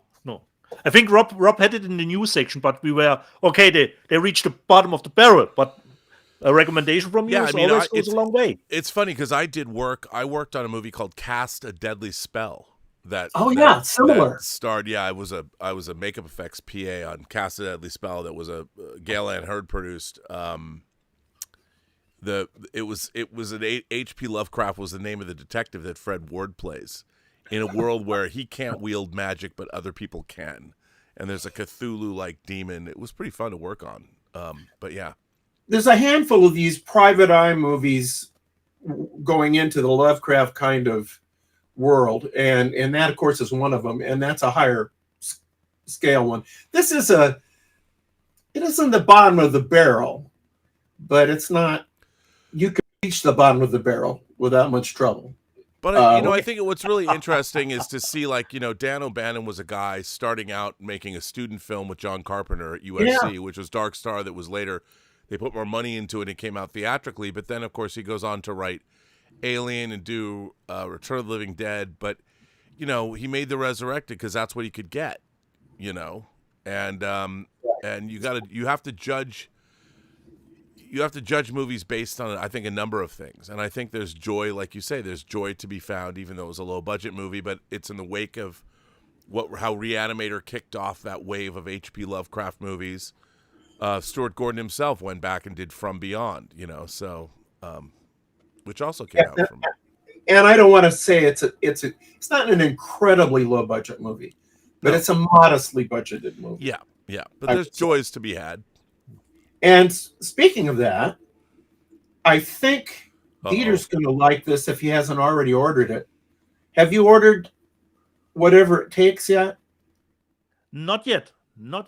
Are you aware with Andrew Dice Clay? Were you aware that Andrew Dice Clay is one of the leads? No. And Don the Dragon Wilson is in it too? Yes, it's basically a Don the Dragon Wilson movie. Okay. And he even co-wrote. Is that Fred Williamson too? Yes. Bro. Fred Williamson. What a trio. And Don the... Okay, as a great man once said, what's not to love? And this is not a wonderful movie. Okay. Yeah. All right. Not a wonderful movie, but very enjoyable. I happen to like Andrew Dice Clay. I really Me do. too. The Rugged Detective, finally. And there is a Ford Fairlane reference in this movie. Now Basically, I need to get it immediately. I won't say this, but I have a friend who actually has a Ford Fairlane reference in his email address. I won't say who that friend is, but it's a good. Williamson is the villain, Ooh. and he's great, and he's just sort of unleashed in this. Don the Dragon Wilson, it's got some great tough martial arts stuff, and Andrew Dice Clay appears to be inventing all his dialogue as he goes. As he usually does. I was astonished by how much I enjoyed this, and Nice. I won't argue about it being great. I would even say, yeah, it probably is bottom of the barrel, but there's a lot of worse stuff down there at the bottom of the barrel. So you put them two together in one order, The Resurrected and whatever it takes. Well, Resurrected's a better movie, but because if you like Andrew Dice Clay and you're a crime movie kind of horror crime, because it hits me in a sweet spot, but Totally. I will have to say, Rob may not like this because, there's some female nudity in this, and he's a little bit of a prude, as we all know. Some of these scenes were, Rob, they were gratuitous, and you and I, we like our nudity gratuital. Is that a word? I don't even know. Gratuital sounds amazing. Whatever gratuital is, I want some of that.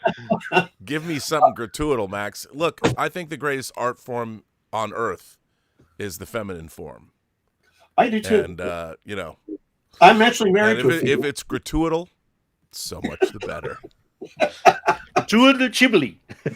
Well, that's my I get Ghibli when I see gratuitous nudity. I got one more movie. I know you do. And it's got a great translation. This one, yeah. Do you know what the translation is, Rob? Oh, I'll let you say it. I looked it up. Oh, it's I wrote it down. I didn't want to get it wrong. Don't touch the loot. And apparently it must have been marketed in America under that title because it isn't an alternate, that doesn't give you get IMDb, you get that title, not the and Touché par Grisbe, you don't get that. This is not something, this has been out a bit. I don't know exactly when it was released. I will explain why it's still as current in a way. It's a follow-up. I'm doing this review as a follow-up to the Noir box I reviewed last time. It's another Jean Gabin movie. It is very much one of the movies that really kicked off the French crime movies by people like Melville, for example, Jean-Pierre Melville, who's one of my favorite filmmakers. Yeah, amongst others, and the Rififi, all that stuff kind of flowed from this. It's got Lena Ventura in it. It's got Jean Moreau in it, and a secondary, but I've never seen her look more beautiful, by the way. And she really looks good in this movie. And it's kind of connected to the W.R. Burnett stuff and the Richard Stark stuff, because you see this whole criminal world that is kind of just normal. There's a restaurant they hang out in, and the person who runs the restaurant, if somebody comes in who's not one of these gangsters, kind of chases them away. So there's good food across the street. You'll like it there better. But they're all in suits. It's very businesslike. It's a career. It's a career choice, and it has various twists and turns in the plot. But I will say, it is a slow burn. I mean, you can't expect somebody jump through a window or catch fire or anything like that in the first 60 minutes. The last 30 minutes explodes into action, and tough action, believable action. And I liked it very, very much. I liked it as much as I liked the movies in that box set, which, as you recall, I really liked. I would recommend this. Now, how is it current? It's on the Kino Lorber sale. Yeah. If it's not too late, I think there's a few days left on that sale, and it's something like $10. Wow. Which would be well spent, extremely well spent. And if that sale is over, cool your heels. It will be back. Kino Lorber will get your back with another sale. They always do. They're good that way. God bless Kino Lorber. That's what we say Absolutely. on this show. Now, I did not. I did not. I tell you about this, but so I don't know if you could pull art up, and I don't think it's important. Oh, dude. But Kino Lorber put out Cat and the Canary, the silent film. Yeah, we've covered that. And I watched it last night with my wife, and it's a melodrama. I think it's played tongue in cheek, and it's best looked at as being tongue in cheek. It's like the old Dark House. It is one of the seminal old Dark House movies, and significantly, it was Bob Hope's first big movie where he played the kind of cowardly guy with all the asides, the thing that Woody Allen imitated, basically. Yeah. And so you've got to get yourself into that frame of mind of a silent movie, but it has a wonderful score, and it looks great because it's a German expressionistic director, one of the first, I forget the guy's name, but was one of the first to come over here, came over in the late 20s, I think, or maybe even early 20s. And, it's really out there. And again, it really pays off in the last about half hour. It gets wilder and wilder and wilder. So if you have a tolerance for silent movies, and you should have, people should, just as I am learning to like Rob's European movies. I'm slowly coming over. I'm slowly coming over. But don't miss out on some of these. And it's a 4K from a 4K restoration. And so if you saw this on TCM or something, you haven't seen it. This is definitely worth seeing. So sorry to surprise you on that, Rob, but I thought it was not at all. I mean, I do have the Eureka version of that, the Masters of Cinema version. I don't know if it's the same one. Is it the same one, same 4K? I don't know if it's the same transfer. I would imagine it probably is, but I don't know. Well, it's worth seeing it for. It's a really beautiful restoration. Yeah. I mean, it's amazing to watch these older movies, and they just look. You could be sitting in the theater. Sometimes they look better than they were in the theater because you were watching a print, and they're usually going back to the negative unless they've gone to a print. Speaking of that, we have Max. If you can stick around for a few super chats. Well, I have to tell you what happened at the Sea Wing because I didn't want to spring it on Dieter, but Okay. Did it make the papers there? Work for me? Did it make the papers there that we had a tornado? Really? It took the roof off two of the cabins, the side-by-side cabins, and the roof between the supporting wall between them was basically destroyed. It took the roof and it ruined that wall, and we didn't know what we were going to do. What we've done, and we didn't have your permission, Dieter. I made an executive order because you weren't on the scene, okay? And I was in Seattle. Do we have insurance? So I couldn't be there. Do we have insurance to cover it? Well, I think you're going to be pleased with what I decided to do. We got rid of that wall entirely. Have one big room. There's no roof. It's now the skylight, the sky view suite. And Nice. I think it's a good. win-win. No roof. I love Pretty that. good idea. Yeah. There's, the ceiling is not the limit.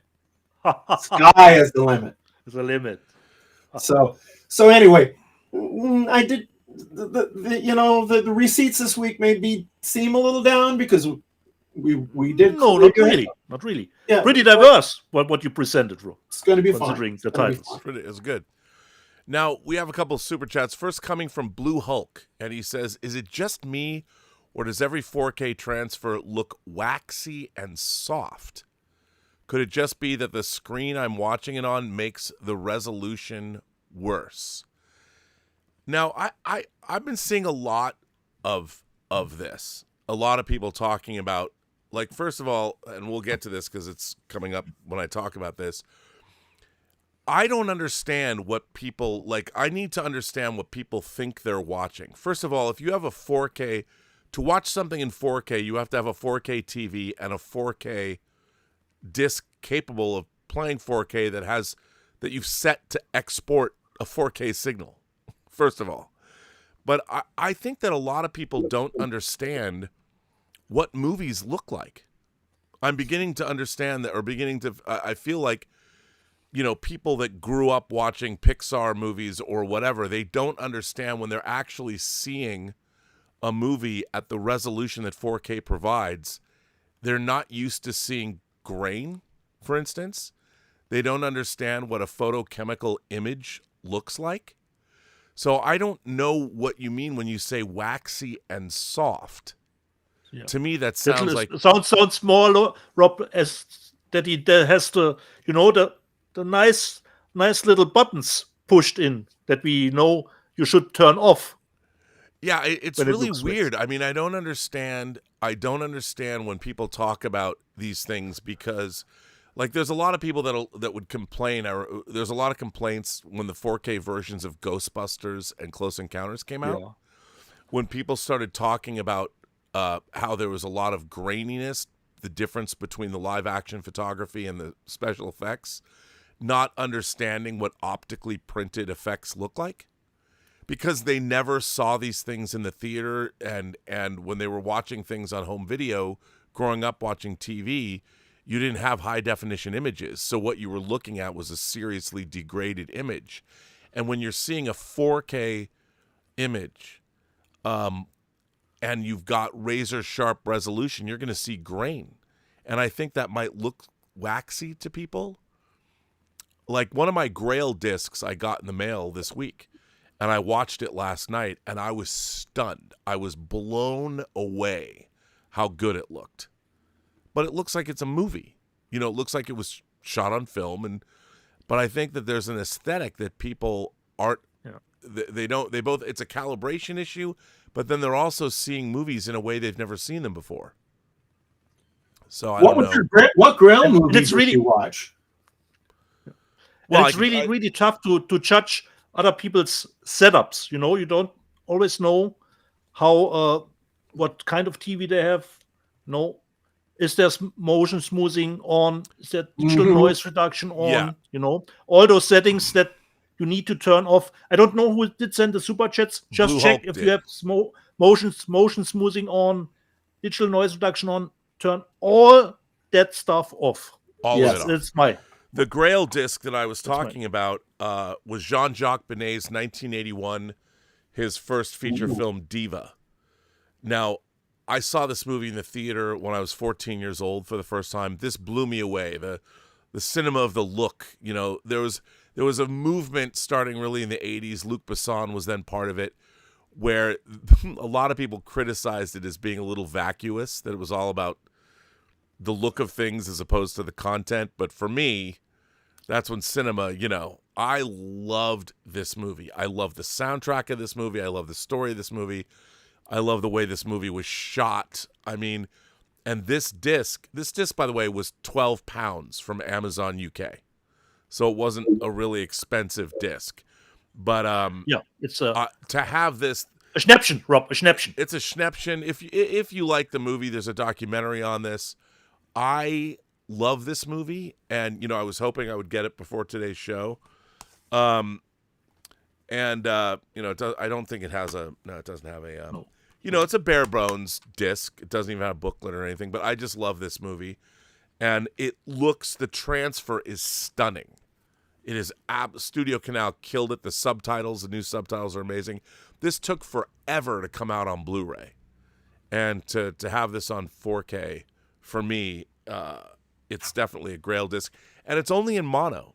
The movie was only ever in mono. There's no Atmos track, but it sounds great, and the soundtrack is great. And Jean-Jacques Benet, of course, went on to make Betty Blue. A lot of people, or 37 Degrees in the Morning. So people know him from that. But this was his debut feature, and it's as stunning as it ever was, and I loved it, and I loved getting it.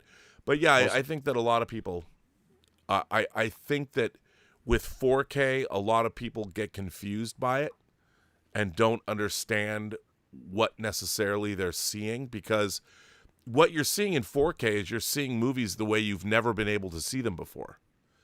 And so I think a lot of people aren't used to that. And so, anyway. Well, I've noticed with older movies, and I mean just 1960s back, oftentimes 4K is so good, so strong, that when they go to a softer focus on the female actor, it jumps at you. When there's when they're transitioning between scenes, when they're fading between scenes. Well, also what people they had to do that, as you know, they had to use, they had to use they have to go down a generation to be able to fades and dissolves were optical dissolves. So you're going and also the color would shift because it was photochemical. So they now in the digital age you can go back, and when they do remastering, they can kind of caress those things and make them more palatable. But I think that's the real problem, is that a lot of people and when you go to the theater now, the movies that you're seeing are digitally projected. You're seeing DCPs. You're not seeing, even if they're shot on film. I mean, unless you go see a Tarantino or a Christopher Nolan presentation where you're watching a movie, but you're usually seeing 70 millimeter presentations of those things. So it's really strange that I think, well, it's not strange, but there's a whole generation of people that have grown up that don't know what it's like to actually watch a movie. Mm-hmm. And so the aesthetics of film are something they don't know. And they're taken aback when you see grain patterns or you see those kinds of things. So it's hard for me to say without talking to people to know exactly. And then there's a lot of people that don't know how to calibrate their TVs. Yeah. You know, they don't. So it's hard. 200 Watt Studio says George knows how to put a set together. Oh, I already read that one. The Noir 4 Blue Disc set includes Gun Crazy, the setup, Murder My Sweet, and Out of the Past. Castle Grayskull says Richards, Robert Roberts, Dieters. It's pretty funny. Marco asks, Dieter, is it true that you pre-ordered the paraplegic lesbian Buddhist French black space ninjas from the 17th century from Kino? Did you order that? Not yet. Not to my knowledge. But sometimes we lose track of our pre-orders, Rob. Perhaps it will come our way. Just never know. Blackadder Not I says, I can afford to send a super chat this week as I was quite lucky. I was accidentally sent 2 copies of the Curzon Michael Haneke box set and only charged for one. I will maybe give it to my brother this Christmas. That's great. Wait, give it to your brother? Come on. I really want to get that. Those Curzon sets are great. 200 Watt Studio says Tarantino is a big fan of Parker. One of the best films is The Outfit. What say you, Max? Yes. Yeah. That was Richard Stark's, Don Lee Westlake's favorite Parker. And Parker never had the same name in any of those movies because he was Westlake was protecting anybody from making a sequel without paying him. Right. Okay. So he's Walker in Point Blank. I believe he's Macklin in The Outfit, and he's also played by in The Split by Jim Brown. It's pretty interesting. And who was it? Somebody played him in recent years. But by the way, that movie, it's an interesting movie. This movie, Dirty Job, because I mean I like Shane Black. I usually like at The Nice Guys. It's one of my favorite movies of recent years. It's a little, I'm not sure about that movie. I really enjoyed it, but it opens very much like Richard Stark with a nasty scene. and it ends with a nasty scene, and in between is a lot of fun. I mean, it's a lot of killing and a lot of blowing up, but it's done, and it's a tone shift. And so that's a little problem. I still loved it, but I have a little problem with that. And it's interesting because I often, if I can go into this for a second, my character Quarry, who's a hitman, and there was a TV show on Cinemax and a movie called The Last Lullaby. I kind of did him as a response to the Parker character, because the Parker character always was written in third person. So you had some distance as a viewer, a reader, between his illegal activities, shall we say, and you didn't ever have to face with, well, who am I identifying with?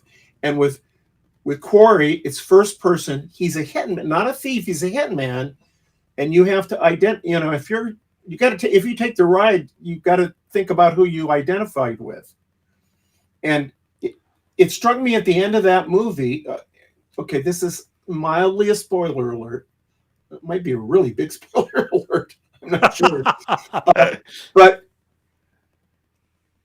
Parker threatens to do something at the end of the movie that is very much like the famous ending of I, the Jury. You know what the ending is. I won't say what it is. Famous ending. And it was presented in film and in the book by Spillane. You're right. You're in first person with my camera. And it happens. You see it. You see it. And that shock value was a lot of what propelled Spillane into all of his 20th century fame and success. This movie moves down the hall, brings you like you could walk down the hall and you see way down at the other end and you hear a gunshot. You don't see it. It's that distance. And I thought, well, this is too late to get that serious in this movie. In fact, the very end, very, very end, after the titles, one of the characters comes on and basically does a "that's all, folks" kind of moment. Yeah. Turns at the camera and says, wink, wink, nothing really bad happened. So as much as I like Shane Black, as much as I like that movie, and I'll buy it when it comes out, if it does. But I think tone is a much little discussed aspect of film. You talk about it, Rob. I talk about it a lot. And you got to have, if you're going to have several tones, you better make that shift something that feels normal. And, you can't just go, well, we're doing this, and now we're doing this, and now we're doing this. That's not. Max. Yeah. Stubble McShave sends in a tip and says, do you know if the sex dungeon and the glory holes were destroyed when the roof was blown off the Sea Wing? And then he writes parenthetically, you don't have to read this out loud. Well, the girls, now I have to tell Dieter about this. He's the CEO. All of the girls who work the glory holes. There's dudes too. I'm old school. I only hired the women. Oh. The girls. They went on strike this week. So they weren't there when the tornado hit. It's possible that there wasn't a tornado, that they just destroyed those two. Oh. Yeah. It got ugly. It got ugly. But I think as long as we try to go by with what they're paying in the grocery stores for sacking groceries. I think that's fair. You're putting stuff in. All right. Well, okay. That's good to know. Paul Allen Bernardo wants to know, Max, can you comment on Pursued from 1947, the first Western noir? Oh, that's really good. He ordered it at the Kino Lorber sale. He says it's truly an underrated Western that he thinks holds up. Well, let me ask you, Rob, isn't that a Robert Wise movie? I believe it is. And What did Robert Wise direct? Well, he co-directed West Side Story, and he directed. Okay, I'm going to show it. I'm going to show it because I got it in 4K. He directed The Sound of Music, which. But there's a much more significant movie that he directed. Yeah, I was surprised that they brought this one out, Max. Look, man, 20th Century Studios, Sound of Music. I didn't see this. If anyone has watched this show for a long time, I had not seen this movie. By the way, I don't think Leonardo DiCaprio has seen this movie either, but somebody's one of them. But yes, I have The Sound of Music in 4K. Of course, Robert Wise directed Star Trek: The Motion Picture. Well, that's and that it stars not Star Trek: The Motion Picture, but Pursued. Stars Robert Mitchum, who was one of the great noir actors. So yeah, that's as some of us are wont to say, a banger.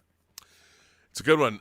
Thomas Logan goes on to say the best Richard Stark adaptation is Brian Helgeland's Payback 99. Which version, though? Mel Gibson is Oscar-worthy as Parker Porter. Bill Devane called him Bogey Reborn. Well, I didn't particularly love the theatrical version, and I don't know. I hate to admit that I've not seen the recut version, which is supposedly drastically different. Yeah, I will say this: that that was the first time there'd been an effort to get closer to Stark, really get close to Stark. So I'm gonna go try to find that. I think I might have that on DVD. I don't think have it's to opine on it later because Thomas Logan would like to know what you think. Yeah. Well, I didn't hate the theatrical cut, but I think one of the problems with the theatrical cut is I recall the movie has the same source material as Point Blank, and there's certain movies you shouldn't remake. Yeah. It's like, okay, we're going to do a more straightforward version of Point Blank. Nobody's waiting to see a more straightforward version of Point Blank. True. There you go. That's good to know. By the way, Jurassic Joey 17 has been a member of the channel for 18 months. And the Alex Zorba says, Max, I agree on World Noir Volume 4. I liked all 3 films.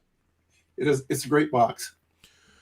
Well, and I'm working on that Japanese box that you and I have discussed. Oh yeah, I can't wait to hear I can't wait. Next week will be the Japanese box. It's like I don't know, like the made for video movies. That made for video movie box set from Arrow. Can't wait to hear that, Max. That brings you to the end of your stint for this week. Oh, that's too bad. We haven't had a chance to plug True Noir yet. Oh yeah, you mean True Noir? It is in your bio. The Assassination of Anton Cermak, the riveting 4.5-hour audio drama. You can go get right now at TrueNoir.co. And again, this distribution news is coming. We've got major worldwide distribution, so you'll be able to get it wherever you want to get it and listen to it over and over again, as you should, because it's awesome. Written by you, directed by me, of course. Yes. With a cast, I mean, everything from, we've got, Barry Bostwick from the Rocky Horror Picture Show, which is getting all kinds of play. We got Anthony LaPaglia playing Al Capone. We got David Strathairn, Academy Award nominated David Strathairn, playing Frank Nitti. We got Katie Sackhoff doing a sex scene with Michael Rosenbaum, who plays Nathan Heller. What's not to love? How much did Michael Rosenbaum pay us to be able to do that sex scene with Katie? Not enough. Not enough. Not enough. And Katie Sackhoff, by the way, incredible actress, totally delightful. She's great. Great. The lovely Chris Carr. Adam Arkin, the son of Alan Arkin, is in it. He's great. He plays Marianne Beam, played by the great Chris Carr, Marianne Beam's father, John Beam. It's an amazing piece of work, if I do say so myself. Very proud of it, Rob. Very proud of it. Well, I was so happy to work on your script. So that script is amazing. So thank you for that, Max. It's great that you're here. I love having this commentary, and I really love the fact that we can feature some of the great movies that Kino and that Warner Archive are sending out in a more in-depth fashion. So maybe more people will be drawn to the great work that Kino Lorber and Warner Archive are doing, especially Warner Archive with their transfers and what they've done with the older MGM and Warner Brothers library titles. Really amazing. George Before I go- Felsenstein, who should be the film czar of the planet Earth. So Before I go, I set something up that I forgot to pay off. But when I was talking about W.R. Burnett, which was major in this week's installment, he remade High Sierra also, his script, as a movie called Yellow Sky, which was a Western with Joel McRae. So if any of this is hit home with you, look up IMDb and just see what everything, or even Wikipedia, because they have all the novels that he wrote. right. Incredibly major guy who is, I mean, if you write Little Caesar and The Great Escape in a 40-year career, Amazing. You're doing all right. Well, Thank you, Max, guys. thanks for being here. Thank you, Max, for being here. We'll see you Thank next you, week. Peter. And watch out for that C-Wing. Bring some video. Be sure all those hidden cameras. I and keep you recording- informed when hopefully packages are coming closer to Muscatine. Well, there's one going out. There's one going out to Germany this week. Nice. So yes, it's on the table. You know, I'm like Rob. I like to let these things. You know, it's like fine wine. It's like fine wine. It needs time. But when I saw you, I gave you a package. I have not had it confirmed yet that you actually mail packages. I know that if I have you in the room and you brought the box with you, I can take it from you. Yes. But as far as having anything, like there was where's my penguin? You were gonna. Well, send that me. was supposed to be in the box. I have that right here. That you will get that. I've got that for you. That was something I missed. So Well, Dieter's going to get what I'm sending him sooner than I'm going to get the penguin. I yeah, guarantee. there you go. It's true. I've still got the haunted from something that I got Dieter 4 years ago. Yeah. It's right over here, something like that. He'll get it one day. So on that note, Max, we're going to let you go and continue on. We're going to soldier on. Thank you. Always good to have. That was the great Max Allen Collins, ladies and gentlemen. And there we go. Always good to have him. Rob, Always. one member in the live chat wants to know, Acres of Movies, how long will White Devil's Q&A be at the Gardner Cinema? Is there a time limit on the Q&A? I don't know. As long as it'll go, I would think an hour. You know, the White Devil's Q&A. I mean, the movie's 90 minutes. It's going to start at 8. Yeah. The Q&A is going to start at 9:30. I was trying to find a place. There's not a lot of places that are open late in Gardena. There's a couple of breweries, but I was thinking that if we could keep them open for another hour, maybe have a little meet and greet afterwards or stay at the theater. I don't really know yet, but I think the Q&A will probably be an hour, you know. So that's what I imagine. But the doors are going to open at 7 for the screening. Yeah. So we'll be there early too. So I'll be there to talk to people, and if you want to come on down and say whatever you want to me, if you want to get mad at me, you can. And the theater is great. It's an old, grand, single screen. It's an 800 seat. I think they only use 700 seats, but they don't open up the balcony. But there's a balcony, but it's a 700 seat theater. So it's a huge theater. Come on out. It's a party. It's Halloween week. It is White Devils, the world premiere of White Devils. Of course, director Gabe Bologna will be there. The cast will be there. I'll be there. Carlos will be there. It's going to be a lot of fun. So come on out and see the first time this movie is ever screened for the public in its present form. Very, very exciting. Awesome. So, Castle Grayskull says True Noir at the Montreal Film Fest. We haven't submitted it. You know, it's not really True Noir, the audio drama at the Montreal Film Fest. I haven't submitted it. I mean, it's weird to submit an audio drama to a film festival, and unless I knew somebody directly, it would be. It's designed to be heard in a movie theater. So it'd be kind of a fun event, and I'm sure we could get the cast and crew up there. I just don't know about anybody at the Montreal Film Festival. So Dieter, do we have more? If that situation would arise, Rob, you need to do at least an intermission, a little intermission, considering the runtime.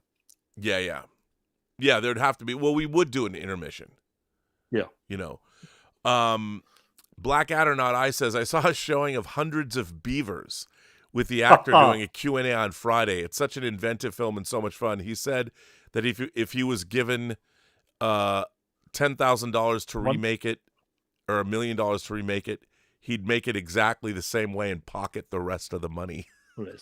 Good idea. That's the way to go. That is the way to go, Blackadder Not I.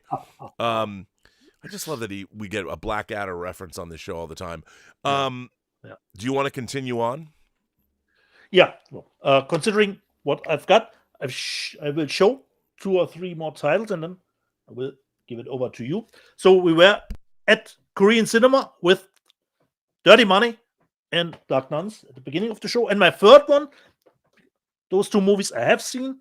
This one I have not, but it's called Hidden Face. Seems to be a mystery thriller like the other ones. You have all information on the bottom. This is the back of it. I think it's some kind of mystery thriller for it. And once again, always have transparent. You have stuff in here too, some smaller cards, like with Dirty Money.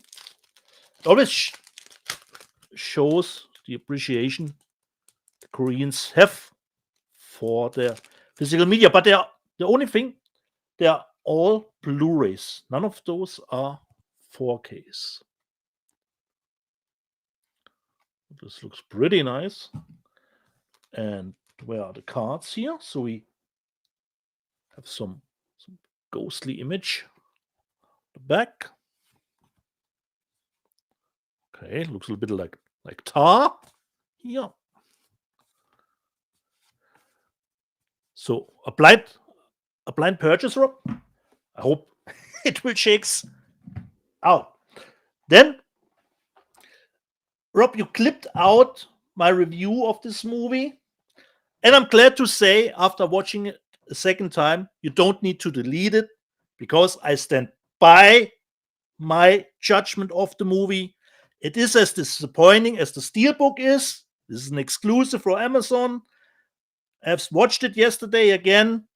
For me, it is the worst of the franchise. And this is, of course, Mission Impossible, the final reckoning. Just as disappointing as the Steelbook, at least from the front. Here we have the important key. What can I say, Rob? What can I say? Considering the package itself, you get a lot of bonus features, audio commentaries, 3-disc set. If the movie would hold up, this could be, the end of the year is coming in the top 10 spot, considering the stuff is in it, the audio commentary. It has the IMAX switching aspect ratio. But once again, after seeing it again, Rob, where were you, Rob? I'm sure Christopher McCrory called you on the phone, said, Bobby, come down here. We need to get the movie at least to a mediocre level. Yeah. He would have said, you can't do that movie that way. It doesn't flow. Look, man, I loved Fallout, but I thought that Dead Reckoning Part 1 was gobbledygook, and this was gobbledygook as well. Gobbledygook Part 2, yeah. But at least what I was missing, Rob, when I watched it again, the globetrotting aspect. You always have, even in Dead Reckoning, the great scene in Rome, in the third one with the Vatican, you always have great globetrotting scenes. But here, most of the stuff is in catacombs, in dark tunnels where they do exposition dumps. Even the globetrotting aspect is really not there in this movie. I really love the submarine sequence. I think is an all-timer. Yeah. And it's incredible. To that, I have to say, Rob, this is totally working through the sound design. The sound design of that scene is awesome. Awesome. Yeah, it's as a whole, Rob, considering the exposition dump at the beginning, we need you, Rob. We need you to rearrange the movie.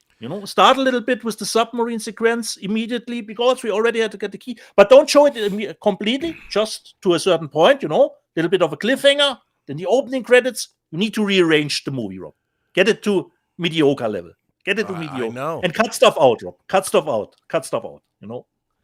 For me, it was the disappointment of the year. But as a package, audio, video, audio visuals, bonus materials, I think there are 3 audio commentary tracks.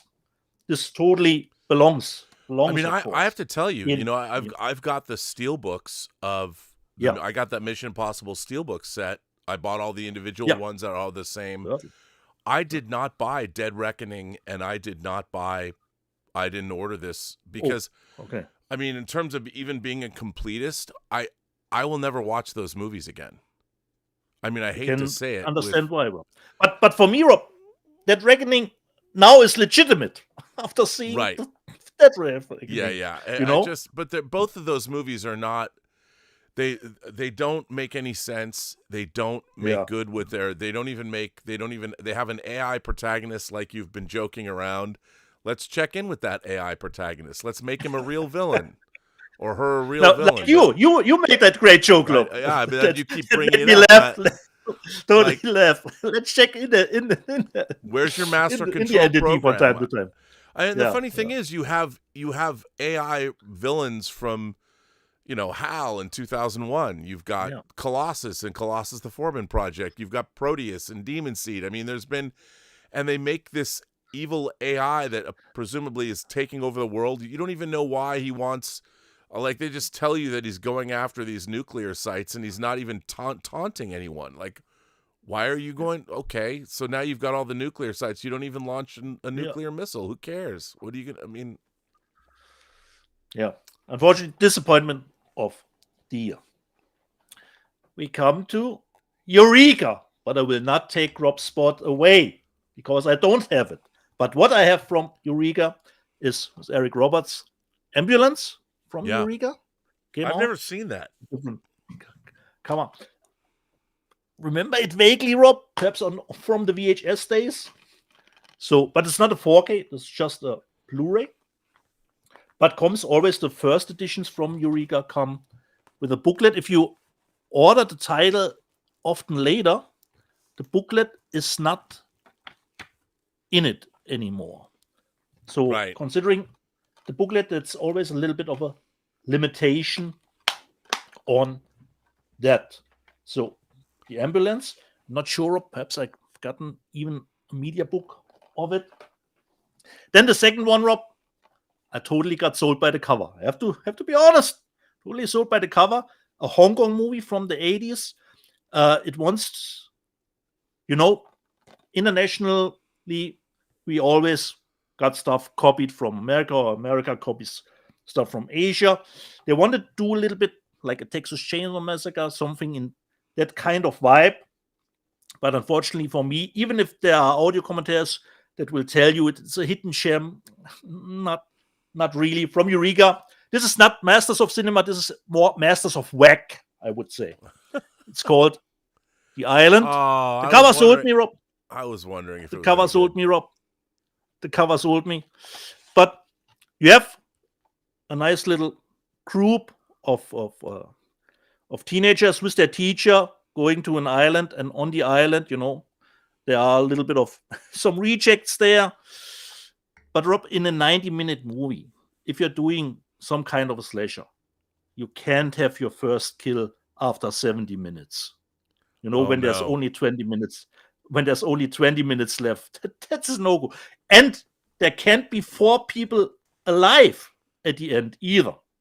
So for me, Rob, this was not actually that thrilling. But considering the package, you get a booklet in it too. And it doesn't even try, Rob, to play even, in the darkness. It's always bright and sunny, So this is actually pretty ballsy on that front. But for me, this is actually not really a hidden gem. The island. But how could I say no to this cover? artwork. Rob. I The could island. say no to that cover, but you certainly couldn't. And Rob, since we are at Eureka, I give it over to you. Take it away. Take hang your on. crown. Take Eureka, the sweet spot. Eureka. I got a lot more than Eureka here. I got more. I got more. We're gonna I start. got more stuff to show too, Rob. I got more We're stuff gonna to show. But since start- we are, I want to start with a label that does not get enough credit, mostly because the stuff they release is beyond obscure. But the animated titles they've released, they brought us 2 of the DIFA science fiction films. Their packaging, their transfers, everything. I think it's Dennis Bartok's label, American Cinematheque. I mean, it is, and I'm of course talking about Deaf Crocodile. Deaf Crocodile is a dope label, and again, the stuff they put out is for the discerning taste. But their special editions are top notch. They're as good as any other. The first one I got, and only because one of the things that I worked on during in my career during the 90s was there was a company called Films by Jove that was bringing Russian animated films to America, and I was helping them. My job basically was to put them in the Avid, do some color correction, and add subtitles to them and opening and closing credits. And that's where I met my ex-wife, who did a lot of the motion graphics and things. So we worked together for 3.5 years on and off on these Russian animated films, and that's where I met her. But that's when I first got to see things like these. This is Treasures of Soviet Animation Volume 2 with a movie called The Snow Queen that's basically feature length. And again, Deaf Crocodile does a beautiful, first of all, they are limited editions. This was a limited edition of 2000. So they do have the number on there. So this doesn't have the actual individual number. It just says limited edition. And you can fit it in the box. So good on Deaf Crocodile. whoa, They do a great job. they learn, Rob. They learn. They learn. They what- And they're really beautifully designed. They have newly commissioned artwork for all of this stuff. And, of course, beautiful books. Yeah. Which has a lot of these movies are they're so obscure that having these books with such great material written about them, and then they have people like Stephen Bissett. If you know the old Swamp Thing comics, you know who Stephen Bissett is. But so I got this. This is just Blu-ray. The second one I got. This movie is called Inflatable Sex Doll of the Wastelands. This is a Japanese film from the late 60s, black and white. It is crazy. It's fractured. It's sexy. It's jazzy. It's a Japanese crime movie, and it's very, very obscure. And I just put it on to look at the transfer. It looks great. Boy, is it weird. And I haven't watched the whole thing. But again, who else is going to put this out? And now it's kind of jammed in there. But probably not a lot of people. But, of course, multiple covers. And this film is wild. And, again, I'm happy to have it. And the book in this is even bigger than the book on the Snow Queen.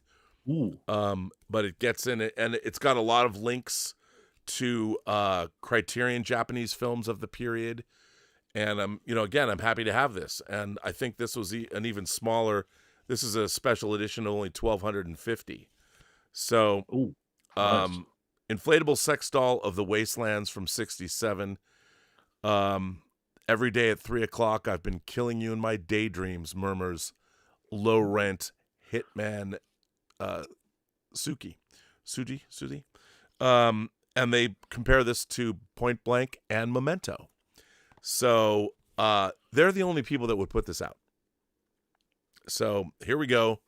Never heard of it. Sex Doll of the Wasteland. And then finally, I could not pass this up. I didn't talk to Max about this. Max got this too. Yeah. He didn't love it.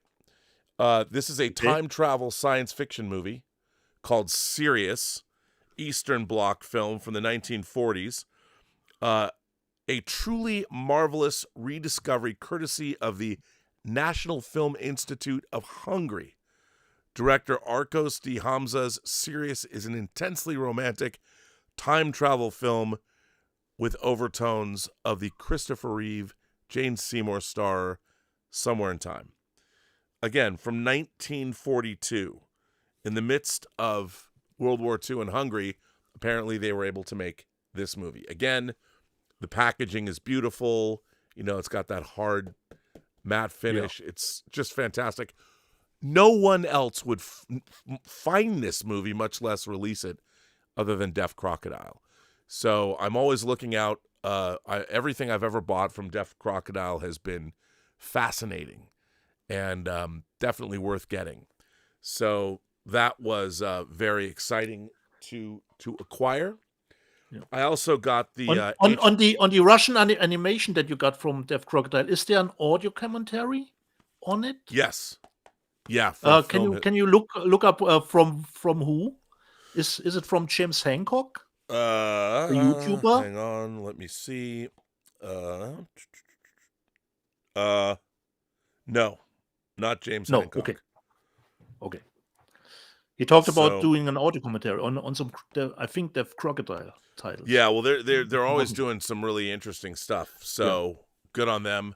And then, of course, I got the 3 seasons of The Newsroom, the HBO series The Newsroom. Aaron Sorkin's Newsroom came out on Blu-ray. So I have that, the complete series. And I don't know if you want me to keep going. I could keep going before I get to these last couple of titles. Certainly. Kino Lorber. This was really great to get. William Friedkin's film Rampage. Both the theatrical version and the director's cut in 4K. Not sure if I've seen this Rampage. It's the serial killer movie. Michael Biehn is in this movie. Deborah Van Valkenburg is in this movie from Free Enterprise. And this is great to get on 4K. We're closing in. We only need a few more movies to have all of William Friedkin's stuff on 4K. Okay. I did finally get my steelbook of Tron Legacy. Oh, awesome. So it's a great steelbook. It's in great shape. And then two Grail, well, not Grail. I mean, this has come out in 4K before, but Sony put these out. The first is a steelbook of Sam Raimi's The Quick and the Dead. Nice. Because you didn't have the movie in 4K, I believe, Rob. This is the first time. I did. I eventually bought the movie in 4K, but it didn't have a slipcase or anything on it. Oh, okay. So I have it. I don't think I ever showed it, but I bought it. But this is great to have this steelbook. Nice. And I really like this movie a lot. Awesome movie. It's such a great movie. Gene Hackman, Russell Crowe, Leonardo DiCaprio, Lance Henriksen.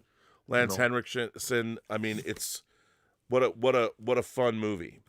So that came out, but I think that in terms of catalogs, I don't believe you couldn't afford the cast anymore today, Rob. No. No. No. And then this has been out of print for a long time. This next one, Lawrence Kasdan's, coming off the heels of The Big Chill and Body Heat, he made his big epic Western, Silverado. Ooh. And this was only available it's got pushed here, Rob. This was only available as a media book for a long time. This has been out of print I love this movie. This movie came out in June of 1985, I believe. That's when I graduated from high school. So, again, 40 years later, Silverado's in a beautiful package. Great movie. I watched a little bit of it. The transfer is spectacular. Sony. Spectacular. Yeah, it looks amazing. And then I love this movie. This is one of my favorite movies of the year. The Life of Chuck in 4K. Nice. Oh, wait, Rob. Wait. I've got it too. There you go. We both have the Life. But you have the better Blu-ray setting for the cover to work. There you go. So, but again, this doesn't have a slipcase, but it comes to us from that weird, strange label. But I love this movie, based on the Stephen King novella or short story of the same name, directed by Mike Flanagan. Of course, is that coming from Neon itself? No, Neon, but it's released by Details or whatever, the same company that put out like the Infinity Pool, the first version of that. Okay. But great to get the Life of Chuck. And then I have two other things. I'll wait and I'll go after you since you were talking about Eureka. Let's just go over, Rob, if we have some super chats left before I show the rest. Let's see what we have. No, Major Chai Chai says she's heading out early to the theater to see Spirited Away with the kids for the 4th year in a row. Oh. Have a good week, Robert and Dieter. I believe Thank you, Major Chai Chai will be coming out to see the premiere of White Devils in the theater. Nice. So there you go. Okay. So over to you, sir. Over to you.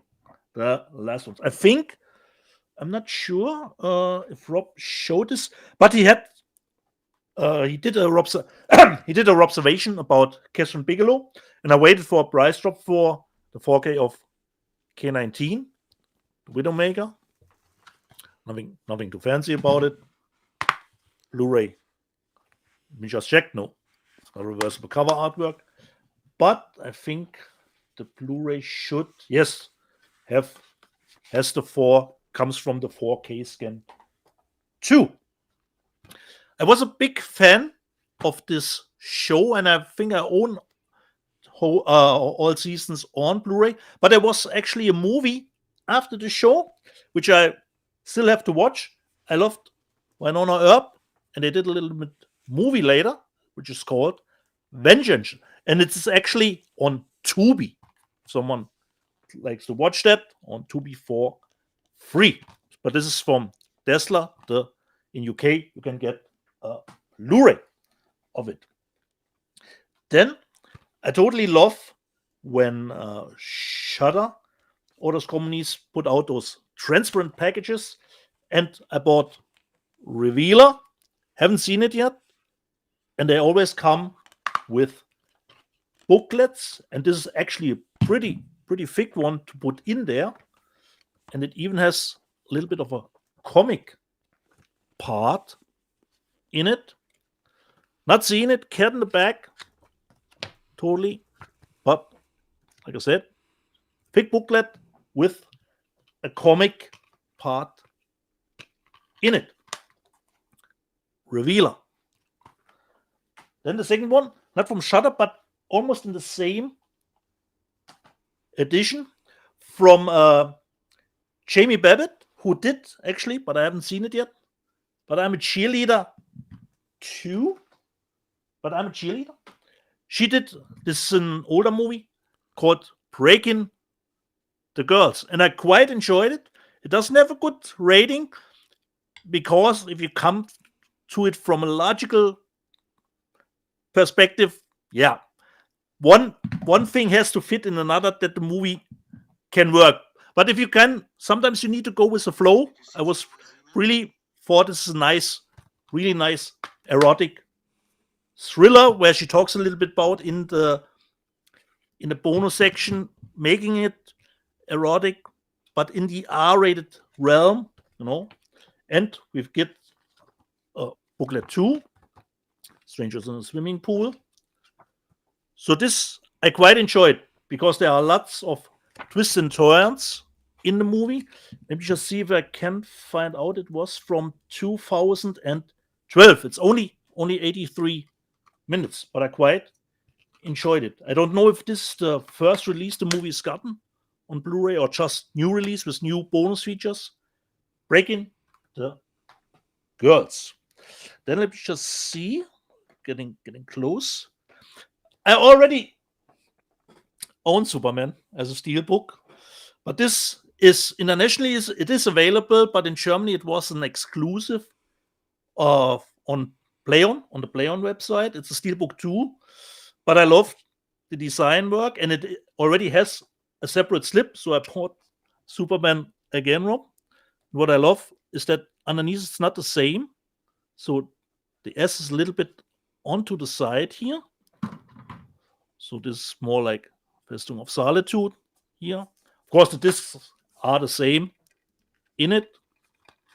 And this was exclusive to the PlayOn store here in Germany, but it is available internationally too. And it comes with already a nice slip. So there are 3 different steelbook variations for Superman. And as I said, when Rob will start his satanic cult, he needs dark nuns. And of course, with his satanic cult, he needs to do a feast. And I have the first one on HD DVD, Rob, but now I have it on Blu-ray. I bought in Germany the Feast trilogy. Well, there you go. With all 3 movies, which are from LIONSGATE in the States. So, and I think they are the longer versions. Wow, what a And cool set, man. They come with media book part for it.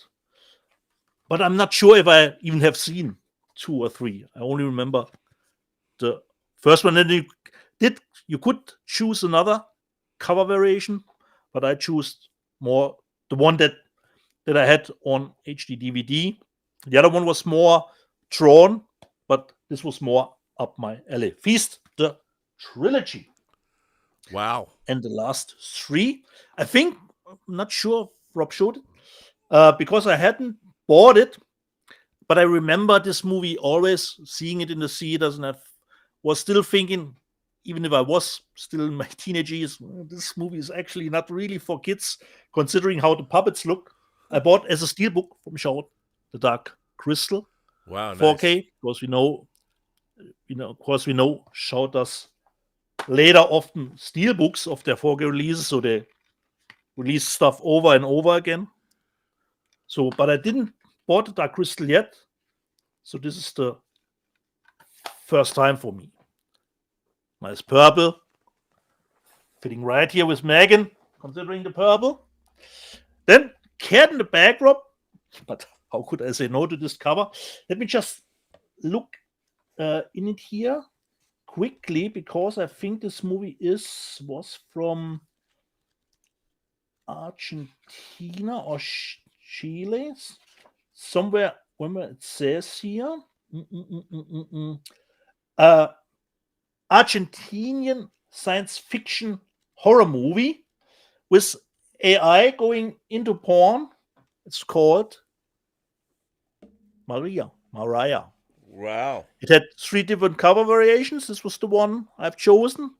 It's a limited edition. I've got 170, 333, only 76 minutes. Haven't seen it, Rob. Cat in the bag. But how can I say no to that? And I know Rob has the big one this week, but I have a big title too, considering Second Sight. And I love I Nora, wish that's but I what have she said. I wish, but unfortunately, I just wasn't made that way. I still have some blind spots, considering I love the Nora, but Sean Baker's filmography. And I totally forgot to pre-order it, but luckily it wasn't sold out. I got from Second Sight, Rob, the Florida Oh, from. did you? Oh, there you go. Yeah. What a chunky box set again, Rob. What a chunky box set. Dude, this box set is insane. And I have to ask you, Rob, why are there 2 Blu-rays? I couldn't find anything. Is there one's special probably the features? movie, and one's probably special features. Okay. I would imagine. Okay. So this is the back. This is Second Sight. Remember, if Second Sight was a girl, Second Sight would be Farrah Fawcett Majors in Logan's Run. The book, Rob, thick. Unbelievable. This hardcover book, amazing. I mean, I would spend $20 just to buy this book. Of course, Sean Baker, now the Academy Award-winning creator of Anora. Take a smell, Rob. Take a smell. I know, dude. Take it in. There's only one thing that smells better. Just saying. And y'all know what that is. God, this smells good. And, there are a lot of lobby cards actually in this one. Yeah, there are. This is again Second Sight. My love for this company. Their transfers are stunning. Everything they do is stunning. And I ordered it, Rob, last week, and immediately went into shipping. Yeah. Well, it was funny because I ordered this by itself. Normally they wait until your multiple orders are in stock and they send you. This one was package. When I ordered this. This was kind of a surprise. Like I didn't know they were going to put this out, and so I ordered this individually. But we're going to talk about what they put up for pre-order this week. Okay, nicely done. Of course. So this was my last one, Rob. My last one. Well, this was my second to last one. Second to last one. Okay. Second to last.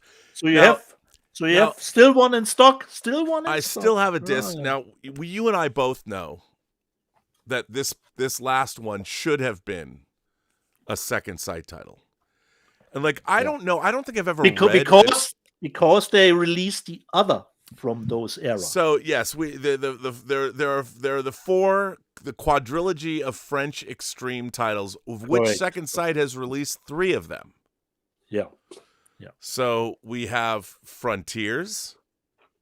Correct. We have Inside, which, by the way, is going to make. And then what was the third one? Now that High Tension, Rob. And High Tension. So High Tension, Frontiers, and Inside are the. But there was a 4th one. And I am round out the quadrilogy. I am sure. And the 4th one is, of course, the most family-friendly, the most coffee and cake movie ever. It's the most coffee and cake movie ever made. You want to show it to your grandmother. But I will say this: it's probably the most uplifting. If you actually get to the ending, it has a surprisingly and go in blind. If that's still possible. Yeah, if you go in blind to this one, and I have to say, when I first saw this movie, there are a few times when my jaw has hit the floor when I've watched movies. Because you were coming in a tour up knowing the hype about it. Well, I'd heard the hype, and it was interesting because I'd read interviews with the director, and I'd read all these articles, but I still didn't have any idea what this movie was even about. What was this movie about? And when I saw it, I had the Dimension Extreme. I think it was the DVD, and could be.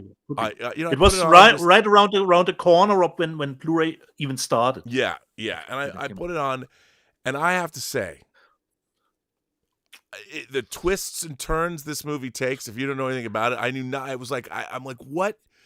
My jaw hit the floor multiple times. I had no idea where this movie was going. I couldn't believe what I was watching. And I know that's to overhype it now because it is, it's a movie. But we celebrated. And the gut punch at the ending, Rob, a movie that you don't forget. If you see it once or twice or for a third time, you don't forget. Now, I am sorry. Like I understand getting the rights to movies is and Eureka. And it's part of their Masters of Cinema line, which I'm happy that it's there. And they clearly made the box look like it was coming from Second Sight. So I mean, maybe that wasn't their intention, but I think it was because even Eureka has to look at Second Sight and go, look, Second Sight, what they did. I mean, the first movie, speaking of Jean-Jacques Bonnat, the first Second Sight title I ever bought was Betty Blue. And it was the first time you could get the longer extended version. And it came in a really nice box. It wasn't as refined. They went with this glossy box. They since moved to these. And Second Sight has always been, now they're over a decade old. But I'm sure even however Eureka got the rights, I'm sure they must have been battling out. I don't know what happened. But clearly, I mean, Eureka should have just called up Second Sight. I don't know anybody at Second Sight. I don't know who they are. I know they use Fidelity in Motion. I know that they're one of the only companies that puts out, like when they were doing The Hitcher, they had pictures of them remastering The Hitcher. When I saw their version of It Follows, it was fucking jaw-dropping. The transfer, the encoding of It Follows, incredible. And of course, my favorite movie on physical media, my favorite physical media release ever on home video is their release of Dawn of the Dead. Still. Yeah. But and for me, Rob, I wasn't even sure if it would be applicable very, very much to a 4K because I was under the impression it was shot a on video 2K. But it's not. I don't know. But it's not. All I But know it's not, Rob. is I ordered it directly. As soon as it went up for pre-order, I'm like, click. And that is, of course, Pascal Auger's Martyrs. Did you have a chance to give it a quick I glance haven't. look, Rob, I just quality? cracked the seal right during this show, as a matter of fact. Okay. This is Eureka. It is. Yeah, we were waiting on it. It is part of their Masters of Cinema series. Yeah. But it has that matte finish. It looks like it's Second Sight, and so it isn't. But kudos to them for putting it out. Yeah. They shipped it to me very quickly. All Second Sight. You've got it. It's got the UHD and Blu-ray. The original cover artwork. Yeah. So you've got two different versions. It's in Dolby Vision. Yeah. So I'm going to go put this on today because I'm curious to see what it looks like. It does come with the cover as a poster. And it also, again, a la Second Sight or a la their Masters of Cinema line, comes with a great book.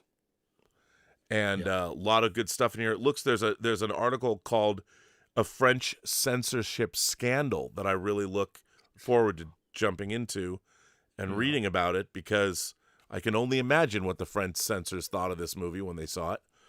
I mean, this movie packs... But they're pretty easy, actually, normally.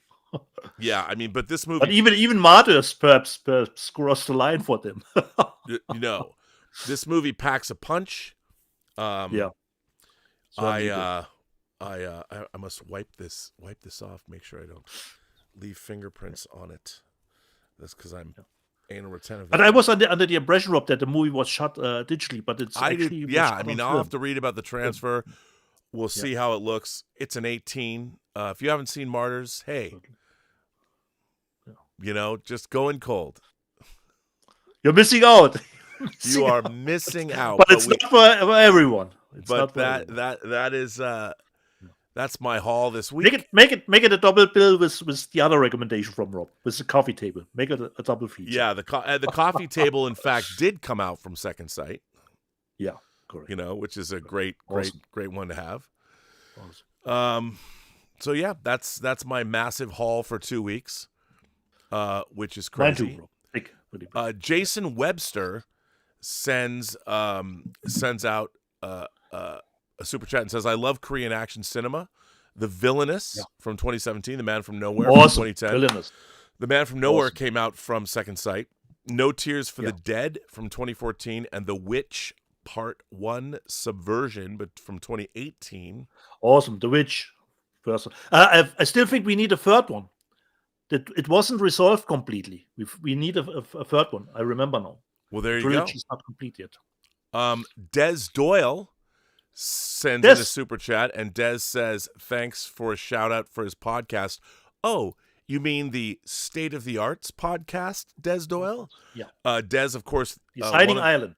One of the team who made that amazing Mad Max movie that you made me aware of, Dietz, that we promoted on the channel. Yeah. So cool. So the State of the Arts podcast, check it out. Obviously, it covers video games, movies, and all kinds of things. And Des Doyle, who has been a supporter of this channel, as we are a supporter of his work. Hey, happy to support great work. We got to stick together. We only have one life. We will hope we to will live. get another season, Rob. After our 5th year from our showrunner. That's Green right. it. That's right. And the showrunner documentary. Yeah. Des has been responsible for some quality work. So it's great to support his podcast. I don't know where it's available. I guess wherever you can get your podcasts. So once again, PCH in the chat says, Rob, considering I think it's about Martyrs. That's an easy pass for the collection. somebody's going to come to your house and go, "Do you have Martyrs?" And you're going to say, "Yeah, go ahead." I don't. No. But we're going to say, "Why, yes. Let's pour ourselves a glass of wine and watch it." Yeah. As we've already listened to Des Doyle's State of the Arts podcast. So there you go. Castle Grayskull says, "Do you both have French Quebec movies?" Well, I don't know if you would Um, consider these Quebec movies, but isn't Vincent Natali from Oh, you could be right, Rob. Quebec? The maker of the Cube. Yeah, You could be right. yeah, Cube and Cypher, which Cypher's Cypher, yeah. is coming out Correct. from Umbrella. Yeah. Yeah, Cube and Nowhere, or Nothing. Nothing. I think his movie is Nothing. So Vincent Natali might be a French Quebec. I don't know if Cube is considered just Canadian or is it French Canadian. I don't know. That's but that would be. Blackadder Not I says, my Martyrs hasn't arrived yet. Do you like the films of Gaspar Noé, and where does Irreversible rank in troubling French censors? No Well, idea, considering the French censors. Here's the thing. Irreversible is a movie I've never been able to get through. Martyrs I can get through. But Irreversible I cannot sit through the rape scene. I just can't do it. I respect the movie. I've watched the whole movie. I own the movie in 4K. And it's got some amazing, this scene with the fire extinguisher is just one of the all-time showstopper gore scenes ever. And then the rape scene is incredibly difficult to watch, but it's relentlessly realistic. I actually think that Irreversible is a good movie. I think Martyrs is a good movie too, but Martyrs there's at least a fantasy element to Martyrs that makes it more palatable. But yeah, I mean, the rape scene in Irreversible is one of the worst things I've ever seen on film. I just can't. And it's happening to Monica Bellucci, which makes it even like, why are you doing this? But And I think, Rob, it's actually great that we never gotten any sequel to Martyrs to explain stuff. No, but it's been remade. I do think that a great fun double bill is Martyrs and Inside, because you can watch. So you Martyrs got two first. of the. Yeah. To me, you watch Martyrs, and then Inside is a palate cleanser. Totally. So I Holy do that. moly. I've told people that the Martyrs Inside, but I'm always like, so I told somebody this to do it, and they're like, why did you tell me to watch Martyrs after Inside? I'm like, I didn't. I told you to watch Martyrs first, and then Inside will put a smile on your face, and they didn't. They did it the wrong way. But you actually, Rob, split it pretty good, because I think High Tension and Frontiers are better together as those double bills, and Inside and Martyrs are more on the other side. Yeah. Inside and Martyrs are wow. Holy But and Frontiers and High Tension are more movies. They're correct. That's why they're But they pack a punch too. They pack a punch. They certainly do. Yeah. The French, man. Walter Whitewalker says the Infinity Saga in concert is on tour and it looks awesome. I'm sure it is. I mean, I love the music. I love that music. So yeah. And so there we go. Just make sure caught up with tips. we're all good. I think I've caught up with everybody. We are caught up. Nice. Which is good. So yeah. Do you give us the news, Rob? What is coming out? Yeah, I'm going to give you the news. Let me before I get to the news, let me just let me go to I want to be able to read everything in case I don't. Well, speaking of Second Sight, they've been talking about it. It's been rumored. Okay. And it's now confirmed. Second Sight, Andrei Zulewski's Possession. Again, one of my favorite modern horror films. I have the Mondo box. There's been other 4K boxes of this, but I would imagine this will be the definitive end-all, be-all. If you've never seen Possession, what's wrong with you? One of the great horror films of all time. Another, if you've never read or seen this, don't read anything about it. This is now up for order at Second Sight. This, to me, is a must-buy. You got to get it. And what's not to love? Again, Second Sight putting out I mean, their Texas Chainsaw box set, for the most part, they did the Brood and Scanners. I mean, Second Sight has been killing it. Dawn of the Dead, Martin, they have been, I mean, what can you say? What can you say? Their horror output is second to none, and Possession now up for order and using the classical artwork. And They know what the people want. They know, Second Sight, and they give us what we want. God bless them. Lionsgate Limited.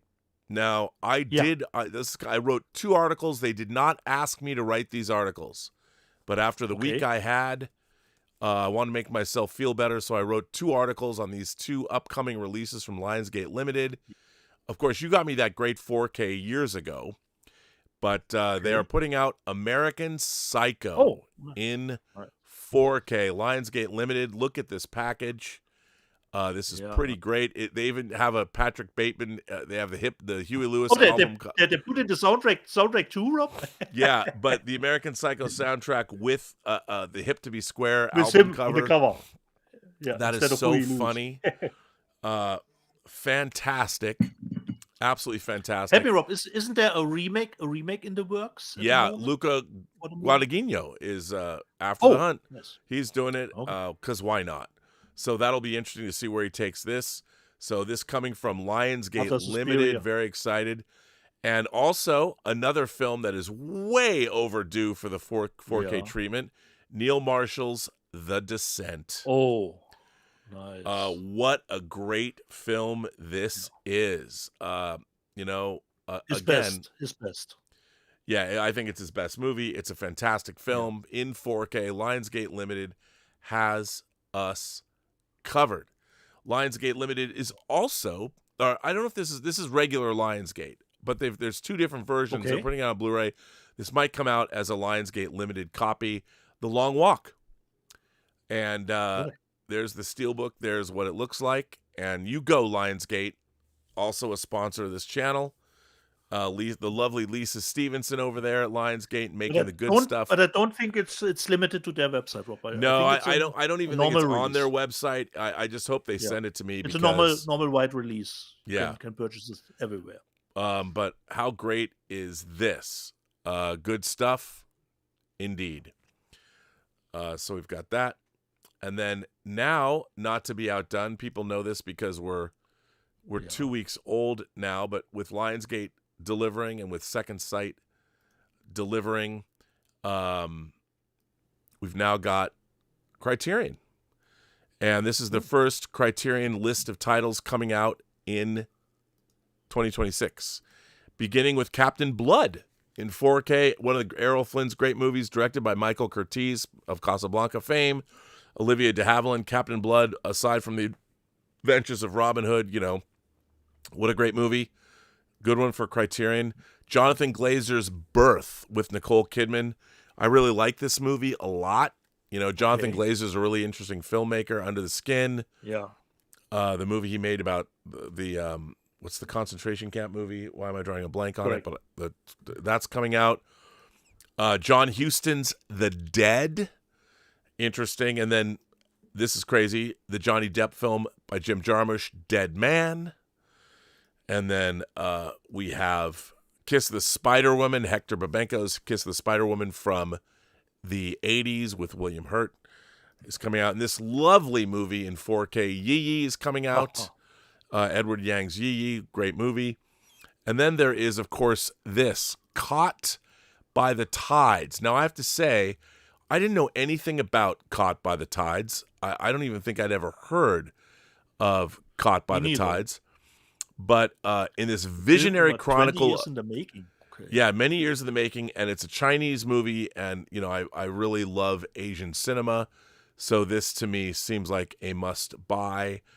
In this visionary chronicle of China's turbulent new century, acclaimed director Jia Zhangul embarks on a kaleidoscopic odyssey across time and space, incorporating footage captured for his previous films into an entirely original, captivating epic.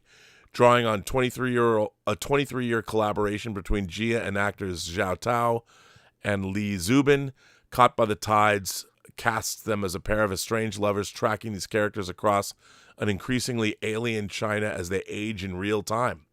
From the dawn of the millennium to the COVID-19 era, observing the future shock developments transforming his country, Jia constructs a sensorially immersive, emotionally profound portrait of both a world in flux and two people navigating its uncertain currents. I don't know, man. This sounds amazing. I can't wait to watch this. I'm in. And then we have Martin Scorsese's World Cinema Project #5. And these have a number of different films from all over the world. And these are 4K restorations. And there's new introductions by Martin Scorsese. So, and these are from all over the world. So Criterion's coming in strong, coming in hot for 2026. Then we jump over to Universal. Bow, bow, bow. The Blues Brothers. The 4K release of the Blues Brothers, that famous steelbook. I don't know why it's famous. I don't know why I said that. But a steelbook of the Blues Brothers coming at ya. So that's exciting. If you're Blues Brothers fans, who isn't a Blues Brothers fan? I don't know. Everyone loves the Blues Brothers. A 3-disc set drop. I know. Let's see what they say about the Blues Brothers. Universal, obviously, they're celebrating it. And it's probably got different versions. There's a new documentary on A Mission from God, Story of the Blues Brothers. And I don't know if it talks about different versions of the Blues Brothers. A brand new 4K disc release, 45th anniversary. I don't know. We'll see. We'll see what it is, but there's a lot of special features. Yeah. You got to get this. Come on, it's Blues Brothers. Why not? Then we have the 20th anniversary of Jarhead. If you're interested in that, Jarhead with its special features. Obviously, Sam Mendes made this movie following up American Beauty. So that's kind of neat, that it's coming out. So Universal Pictures is putting this out. And there you go. Jamie Foxx and Jake Gyllenhaal. So there you go. It sounds a little bit funny, Rob, in the upper line. 4K Ultra HD plus Blu-ray plus digital steelbook. Yeah, there you go. It's plus there it is, a digital steelbook. And then not to be outdone, since we are talking a lot of Warner Archive in this show, Warner Archive has their November releases, and there are a lot of them. First, The Bride Came COD. Here you go with James Cagney and Bette Davis. Early Bette Davis. So that's pretty neat. It's a delightful comedy classic and new 4K restoration. It has a short Warner Night at the Movies. It has musical shorts. It's got classic Warner Brothers cartoons on it. And it's got the Lux Radio Theater broadcast of The Bride Came COD with Bob Hope and Hedy Lamarr. So this is a packed disc, which is pretty cool. You go, George. And then we've got Errol Flynn and Ann Sheridan, The Silver River. And is this one of the titles you've gotten already, Rob? No, these have not. I've got none of these yet. Okay, they haven't come out yet. The Miracle. The Miracle is in Spain's convent of the Valley of the Miraflores stands a symbol of sanctity, a statue of the Madonna. But one fateful day, the statue becomes more than a symbol; it becomes flesh and blood.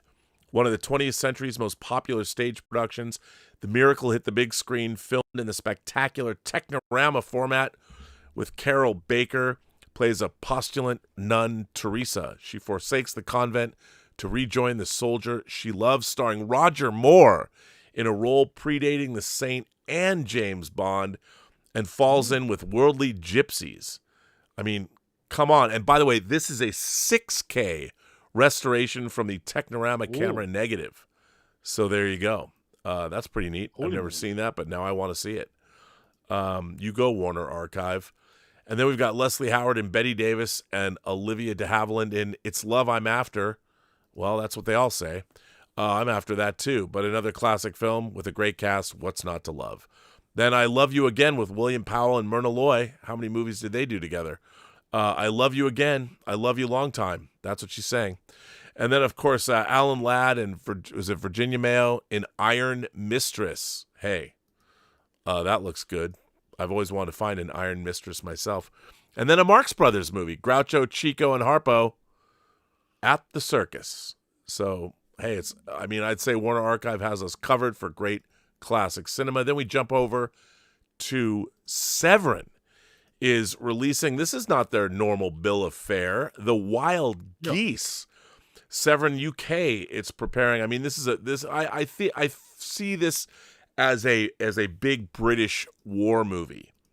It kind of is. And of course, Richard Burton's in this, Roger Moore's in this, and Richard Harris is in this, and they are a team of aging mercenaries hired by a wealthy industrialist for one final mission: recruit and train a squad of desperate commandos, parachute into an unstable African nation, snatch its deposed president from a maximum security prison, and escape via the military-controlled airport and massacre anyone who gets in their way.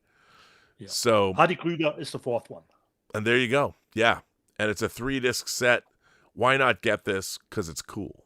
So that's coming out. Hey. And then we've got some movie called Boogie Nights, directed by some guy named Paul Thomas Anderson.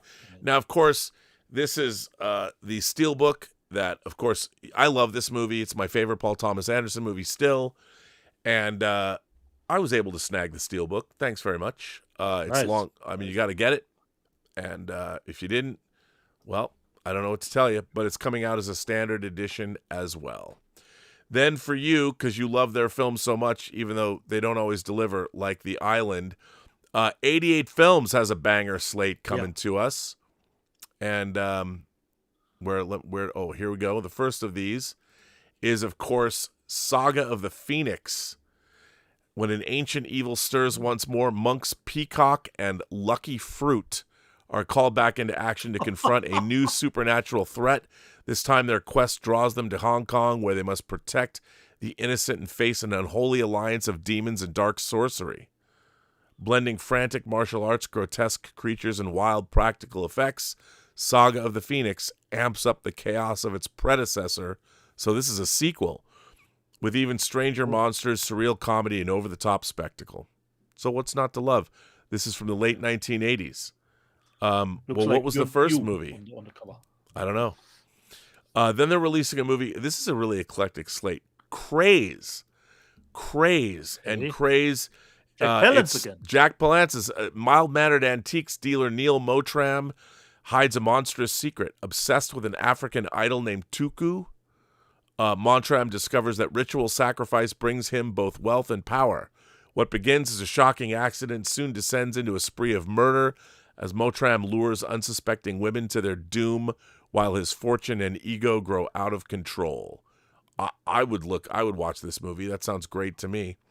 Yeah. And then we have this. The Hyena.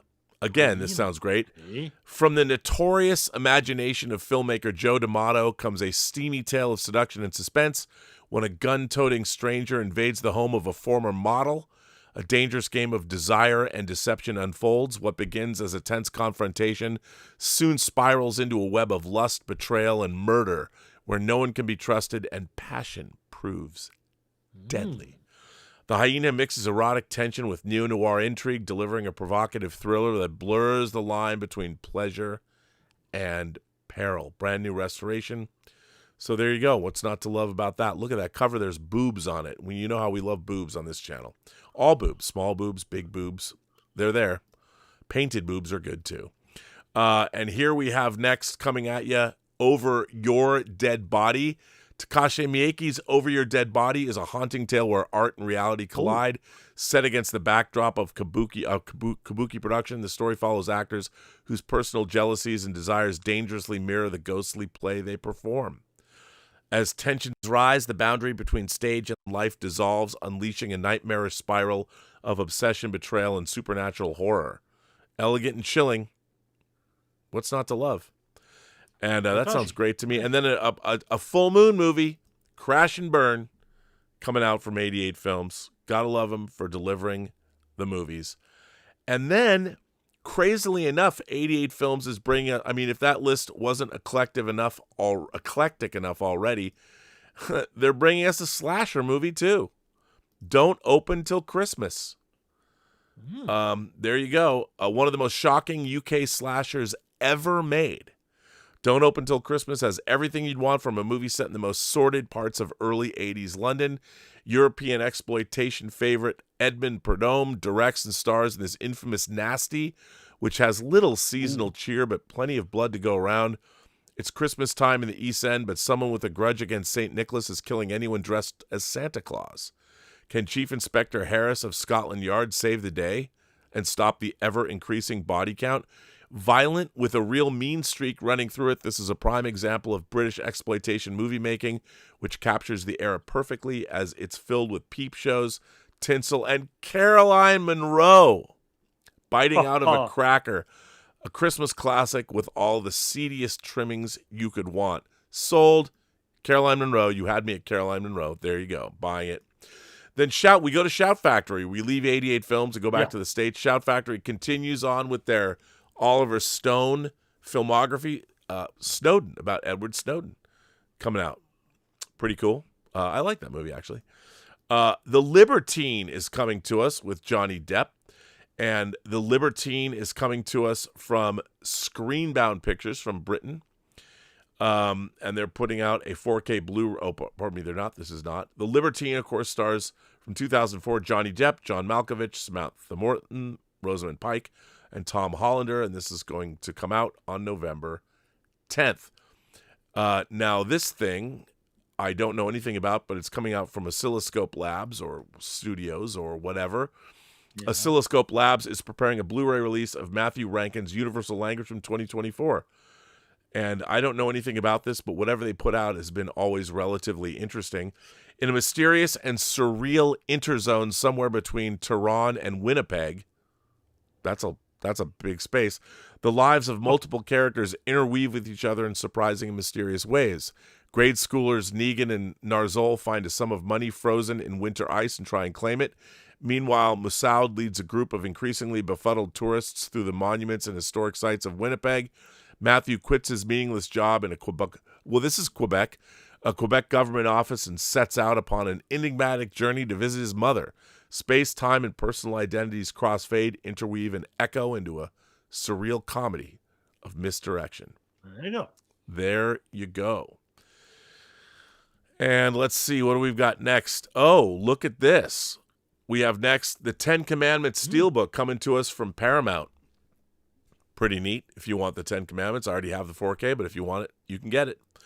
And now we go Down Under with Kelvin Wellborn to Imprint. They're releasing a box set of a bunch of films now. The James Whale box set is coming out.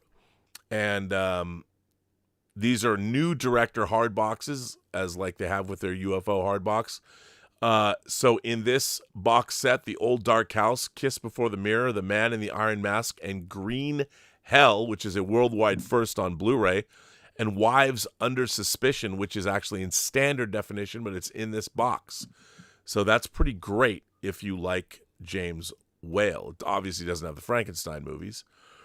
Alfred Hitchcock's The Early Years is coming here. It's got Sabotage, The Young and Innocent, The Lady Vanishes, Foreign Correspondent, and it's got a standard edition of Waltzes from Vienna from 1934. And then we have David Lean, the David Lean box set.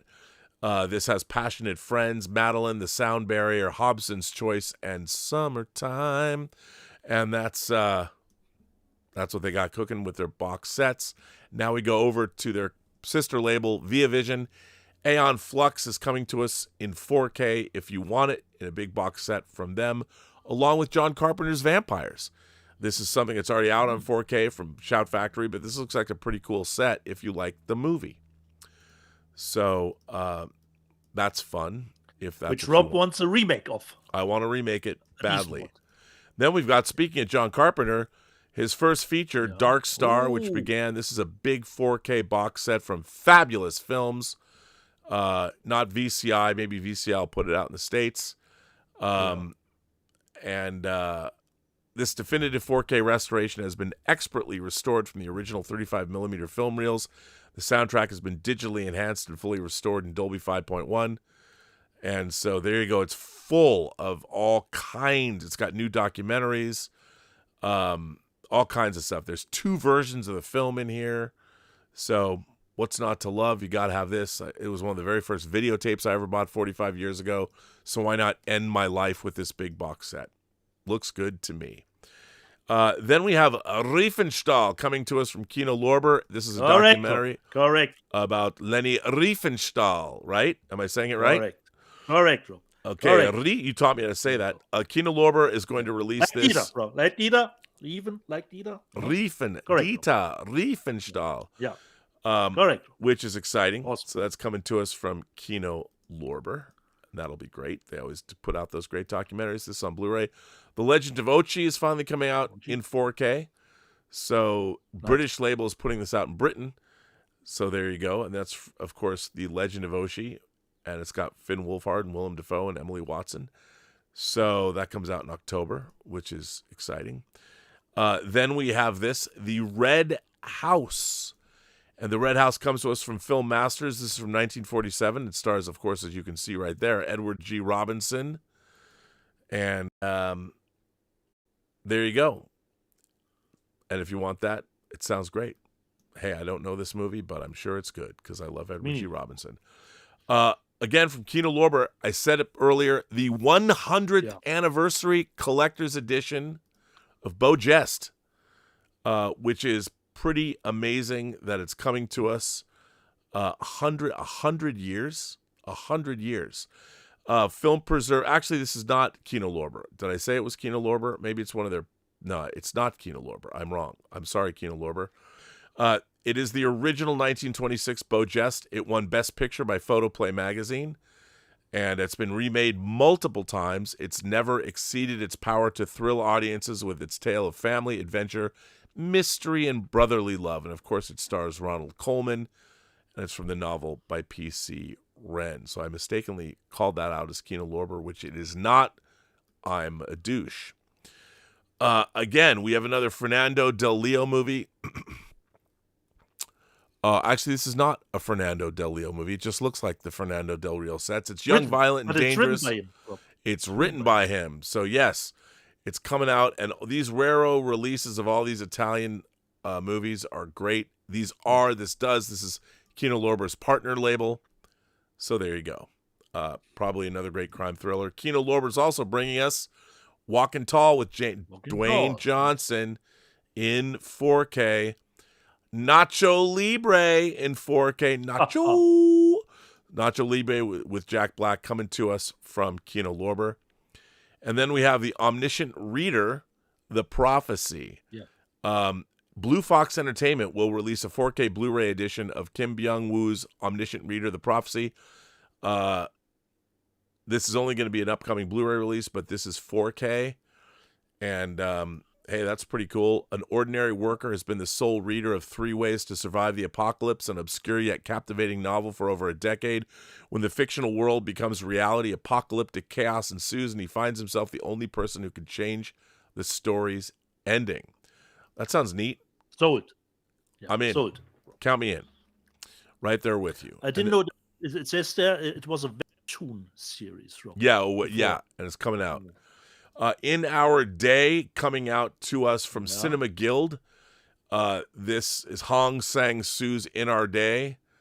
It's a Korean film. An actress recently returned to South Korea, is temporarily staying with her friend and her cat, Us. Her cat's name is Us. Elsewhere in the city, an aging poet lives alone, his cat having recently passed away. On this ordinary day, each of them has a visitor. And it's the 30th feature film from this director, and it's a new level of mastery of art using long, deceptively elaborate shots to articulate the simplest of pleasures. Hey, cats and people, I'm in. And it's Korean. And then we have Xenu. Is this about Scientology? No, it's not. Blue Fox Entertainment is preparing a Blu-ray release of this movie, which I really don't know anything about. But here you go. Yeah. And if But it's a movie from this year, I think, good things about it, but it could be wrong. Xenu is a thrilling and heartfelt adventure, proving that the strangest bonds Yeah. can be formed in the most unexpected places. A teenage girl and a terrifying alien form a powerful bond after a chance encounter in the desert. So there you go. Hey, I'll see that. Okay. I'll watch that. Which is good stuff. So there you go. And then we have Beasts of War. I'm waiting on that one, Rob. Come on, dude. You waiting know on you that want one, it. Rob. This Yeah, is from the director who did the Wormwood movies. Oh, I I'm like waiting yeah. for that one. And this movie is right up your alley. You know it is. Yeah, certainly. So Beasts of War, I there's heard a good shark things on the about it, Rob. I heard really good things about it. It wouldn't matter if you didn't. You'd still buy it. It's got a shark on the cover. Certainly. And then, of course, we have the Sweeney. Thank you, Kelvin Wellborn. I don't know anything about the Sweeney, but this is series 3. I've got the pilot movie. It's based on the 50th anniversary of the Sweeney. Coming out on Blu-ray. Look at this. I got to get this. I got to dip into the Sweeney and see what's going on, which is exciting. One of the things I forgot to show a picture of was Scars of Dracula. Yeah. Kino Lorber is putting out a 4K of Roy Ward Baker's Scars of Dracula, which I think is a great Dracula movie. So there you go. Rob, the Sweeney, is that an 18 certificate? The show has? I don't know. Maybe it is. That it's 50 years old and it has an 18. I don't know. Yeah. Looks could be 15, but not sure. Can't make it out. Yeah, that's some craziness. And then we have Wired for Chaos, which I'm not really sure what this is or why I picked it out. It's about this it's musician, but I don't know him. Yeah, it's Harley Flanagan, Wired for Chaos. This is a Blu-ray, and of course, raised by a Warhol Factory it girl. Founder of the pioneering band Cro-Mags, Harley Flanagan is a punk rock hardcore legend who's defied the odds along with neglect, sexual abuse, drugs, violence, and PTSD and lived to tell the tale. This feature-length documentary, Harley Flanagan, Wired for Chaos, dives headfirst into the wild life and times of this larger-than-life icon and is a no-holds-barred ride. So there you go, and that comes to us from Lightyear Entertainment. And then, I think that's. Let's see, did I miss anything? No, I think that's it. Yeah, I think that's it. I think those are the discs that I wanted to cover, and then we also have of course, the top sellers. Shots, on Blu-ray. These are all HD formats. So Superman, Jurassic World Rebirth, A Nightmare on Elm Street film series, Ballerina, 28 Years Later, Megan 2.0, The Life of Chuck, How to Train Your Dragon, The Last of Us, the complete second season, and American Pie. And then the top-selling 4K discs are Superman, The Nightmare on Elm Street 7 film collection, Jurassic World, Ballerina, American Pie, Halloween 2, 28 Years Later, Creepshow 2, Zodiac, and The Life of Chuck, which is Decal. It's a neon movie, but it comes out to us from Decal. You are right on that one. And there you go, son. That's all the news that's fit to print. Question, Rob. You did have a Warner Archive title in the news section, and you said they were doing, it comes from a 6K master. When does a studio decide how to do 4K or 6K? Well, I think that they're doing, look, I don't think there's ever going to be a home video format that's going to be bigger than 4K. I don't. Yeah. But for gaming and for future-proofing things, for screens and broadcast, I think they're going to start making things with even more resolution. Or they're doing it to make the preservation of the film better. But I don't think we're ever going to get... Because basically we can only see in 4K. That's basically what the human eye can see. But more higher resolutions will be better for like 3D video games. And if you're going to have a holodeck, you're going to want reality to be, 12K or whatever, just to make it seem so real. So it makes sense that they're continuing to do that. So let me just quickly check and see where we're at as far as super chats and things are concerned. Let's see as I look. people want to say or weigh in on. Oh yeah, okay. Well, we got some things. Blackadder Not I says Inside is a great Christmas movie. I did a double bill of those last October. Well, Blackadder and I, you're a person after our own. I've often said, because Inside does take place on Christmas Eve. Remember, that makes it, Rob, a Christmas movie. It's totally a Christmas movie. Jason Webster says Akira Kurosawa, Ozu, and Sir Alfred Hitchcock directed masterpieces and not one competitive Academy Award between them. Stanley Kubrick, too. He never won an Academy Award for directing either. A damn shame. A stain on the Oscars. I totally agree. Jason Webster says, I love Kurosawa, Ozu, and Takashi Miike. I can never know. How do you... Japanese people tell me. Takashi Miike. Miike? Do you know anyone, Rob, who has seen every movie that Takeshi has done? No, because I don't even know if you can keep up. Doesn't he make a movie a week? Yeah, you can keep up. I've seen a lot of them. Hey, one of my favorite things that came out, I don't know if it came out, did Fudo come out this year? I think it did. Yeah, I think Fudo came out this year. I was happy to get that. Blackadder Not I says, you didn't mention the Second Sight release of Reanimator, or did I miss it? No, you know what? You are correct. I did not. I forgot to mention Reanimator. Yeah. I love being called out by our viewers, as they should. Yeah.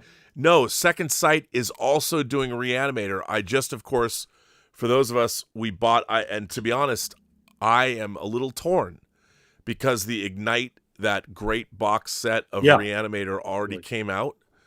So yes, and if you didn't get that, I mean, Second Sight, I probably am going to buy Reanimator. It's funny, I didn't think about that because I already, that big box came out for its 40th I think anniversary. The transfer are probably the same for both. Yeah, although Second Sight always does a little extra oomph, little zhuzh. You think? Okay. So, maybe I'll have to get it. I mean, it's great. It is the 40th anniversary after all. So I was remiss in mentioning that Second Sight is also putting out Reanimator. I apologize. It actually has some pretty good artwork too. So, there you go. But we are aware. And Calvin Wellburn was in the chat, Rob, and he says, went and seen Beast of War, the shark movie that you've seen, that you showed in the news section. Loved it. He loved it. Yes. Good. So Calvin, our man down, he always is our man down under. He's seen things we haven't even seen. He's seen things we wouldn't believe, Dieter. It probably is an Australian movie, Rob, considering the director. It probably played there already. Attack sharks off the beaches of Bondi. Yeah. I've seen sea beams glittering in the dark near the Tasmanian gates. Anyway, all those sharks will be lost, like people who die in the ocean. I'm going to leave it up to you because we're at we're at the live chat. We're here. You can take a break. And remember, people, this is from 14 days ago, where we have the new promotion for Taylor Swift and the Smashing Machine flopping. And here we go. Previously on Let's Get Physical Media. Played out. Swift versus The Rock. Preview of presidential election. Major Chai. Confession. I've never seen the Avatar movies. And I can't even say it's a must in theaters, yeah? But yes, it is. It's a must in IMAX 3D. What the hell are you saying? There you go, Major Church. And by the way, your God has no dominion here. Come on, Rob. The third one, really? Okay. Marco, they are literally, of the Avatar movies, they are literally the same films with different elementals. And considering the trailer of the new one, it looks that way. Yeah. Tom Jr. Jackson. I have both Avatar films in 3D, and I'm excited for the third one. Drew Gordon. Avatar is about the same as T2, and I don't rate T2 that highly. 7 out of 10. I haven't used it in a long time, but somebody who gives T2 a 7 out of 10. The buzzer was needed here. FX Starlord, Smashing Machine was fucking good. And our director of Hope and Glory, Eric Van Shore, told me the same. Smashing Machine is good. Adventure Square. Love having that because Rob was still figuring out, considering his memory, did he see Friday the 13th Part 3 back in the day, or was it 4? He wasn't really sure. And Adventure Square says, love having that Friday the 13th box set with its 3D version in it. And Joshua Gonzalez says, considering Friday the 13th, 2 is better than 3. 3 is boring. Played out. All the Friday the 13th movies are bad trash, but I love them. Sir, Parker Shuttlecraft, same Shuttle Bay. Adventure Square, Rob speaks the truth. You have to want to watch a movie to get to enjoy it. Because Rob did a little bit of review of, I hope I speak this correctly, Anemone, the new movie from the son of Anemone, Lewis. yeah. And played out says, Anemone sounds like something you have to get ready for, what Adventure Square was referring to. And I talked a little bit about Primitive War. And David Rose, Jurassic Park meets Apocalypse Now. Great stuff. Adventure Square, considering Toxic Avenger, the new one. The new Toxie is pretty great, though too much CG. And played out, CG in Toxic Avenger seems wrong. And then we have Joseph. Dieter finds all the random stuff. Yeah, certainly. Adventure Square. I enjoyed. Let me just think about it. The sequel. I think he talks about Megan 2.0. Adventure Square. I enjoyed the sequel, though it's kind of did what Happy Death Day did with a genre switch, which I was fine with, and me too. Paul and Brunotto. I heard The Man in the White Van was pretty good thriller. Yeah, Paul, you get my reviews. Actually wasn't. Justin Toner. I love how Dieter finds random stuff he likes. Cat in the bags, indeed. Cult Cinema, 38. I hate The Last of Us TV show so much. That's just me, though. Yeah, but I love it. Hopefully we'll get a third season. David Medina, considering 2 weeks ago the big one was The Nightmare on Elm Street Collector's Edition. Rob showed the normal version. I showed the Steelbook edition.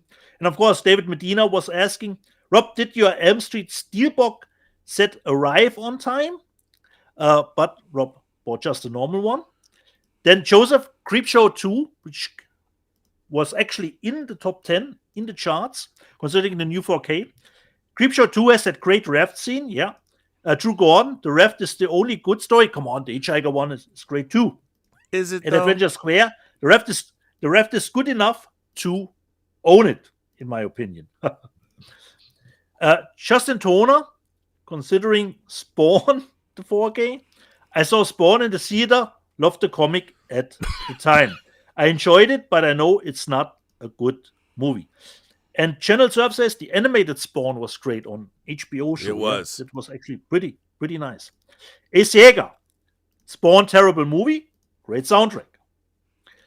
And considering One Battle After Another, Max talked a little bit about it. Uncle Jimmy, I agree, Max. I ended up liking it a lot as well. After first have to warm up to the movie. GA, Diabolic is my go-to seller of international cinema Blu-rays and 4K.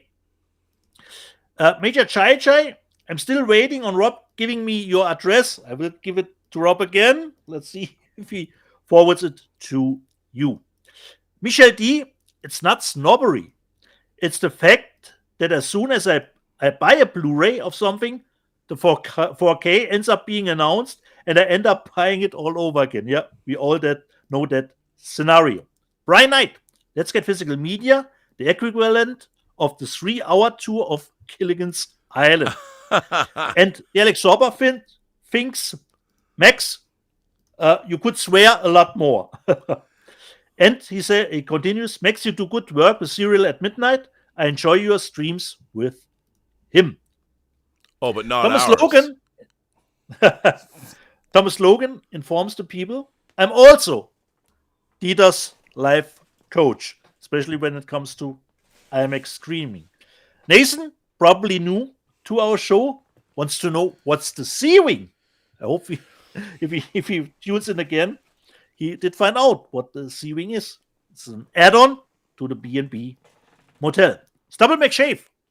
What did Dieter do on True Noah? Actually, nothing except giving a little money, so it could be. He was moral Mate. support. I would think of him Moral whenever I support, needed a right. pick me up. Justin Toner. I dug that Wes, considering the Nightmare movies, the new Nightmare. I dug what Wes was doing with New Nightmare, but it's been ages since I watched it. And in Adventure Square, and I barely remember anything about New Nightmare. Not a memorable watch. That tells you something about New Nightmare. Manowar 665, Neighbor of the Beast.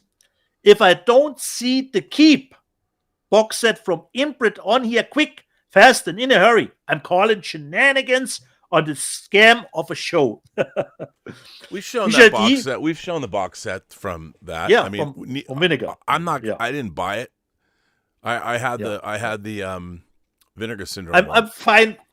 I'm fine with the Vinegar Syndrome, and with the movie, I don't need any more the Keep version. Michel D. Can nothing satisfy Dieter's bloodlust? Not much. Played out. Considering, let me just see the context. Oh, the Nightmare stuff again. I thought Rob was going to pass on the series. Would have been shocked. And Major Chaicha, considering Rob didn't go for the steelbook set, Major Chaicha says, "Who are you, and what have you done with R&B?" And then Rob showed Ilsa, She-Wolf of the SS, and Major Chaicha says, "That's the R&B I know." Stubble McShave, Ilsa, the inspiration for Endor's Deirdre. Dickie Holmes, when it comes to both Highlander and Predator, there can be only one.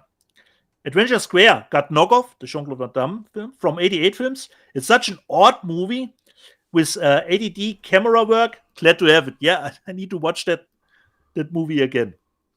And it was nice to see Happy Console Gamers, but Rob read that super chat. Hey, Rob, just pick up my copy of Tron on 4K. Great to finally see your doc on there. It was awesome. Yes, it is.